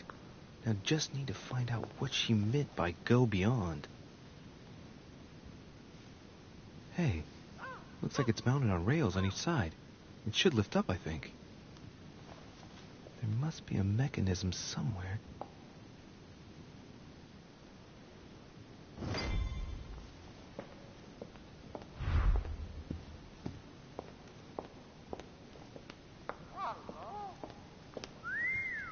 No, what have we got here? Well, it looks like a model of a lock. As if Mortimer is fond of a mynah bird.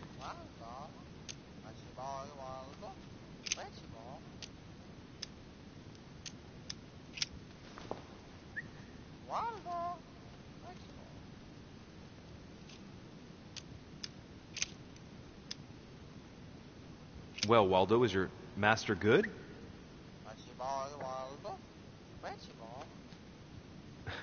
I don't really know what I was expecting. Sarah de Riche? Waldo, you know Sarah?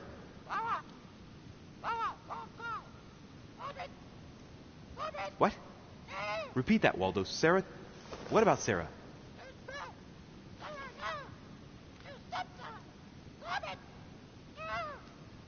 God, what's been happening here?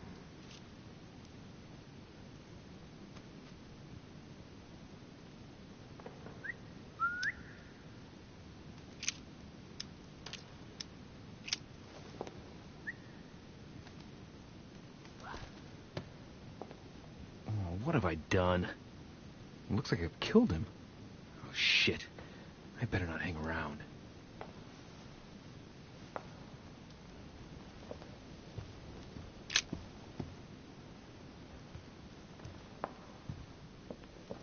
The Nightmare painted by Fuseli in 1781. Ah, this must be what my mother was talking about. Now just need to find out what she meant by go beyond. Hey, looks like it's mounted on rails on each side. It should lift up, I think. There must be a mechanism somewhere.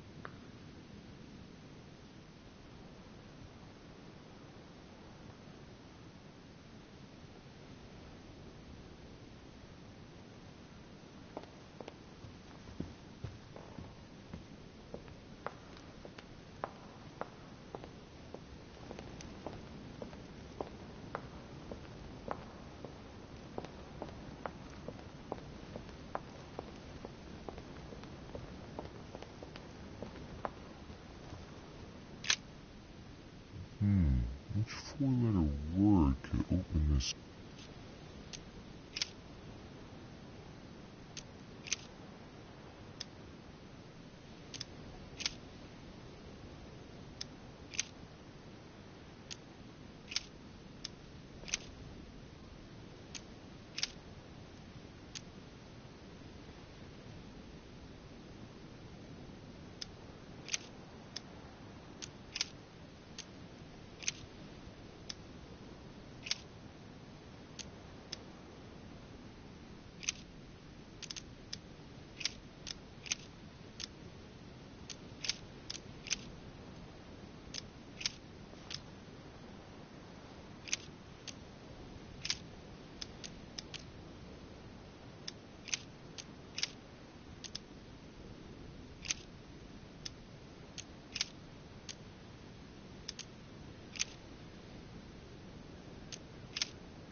Okay, no mechanism behind this painting. Well, I'll have to keep looking.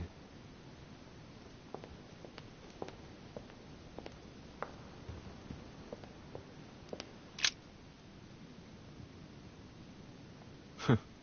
No mechanism here.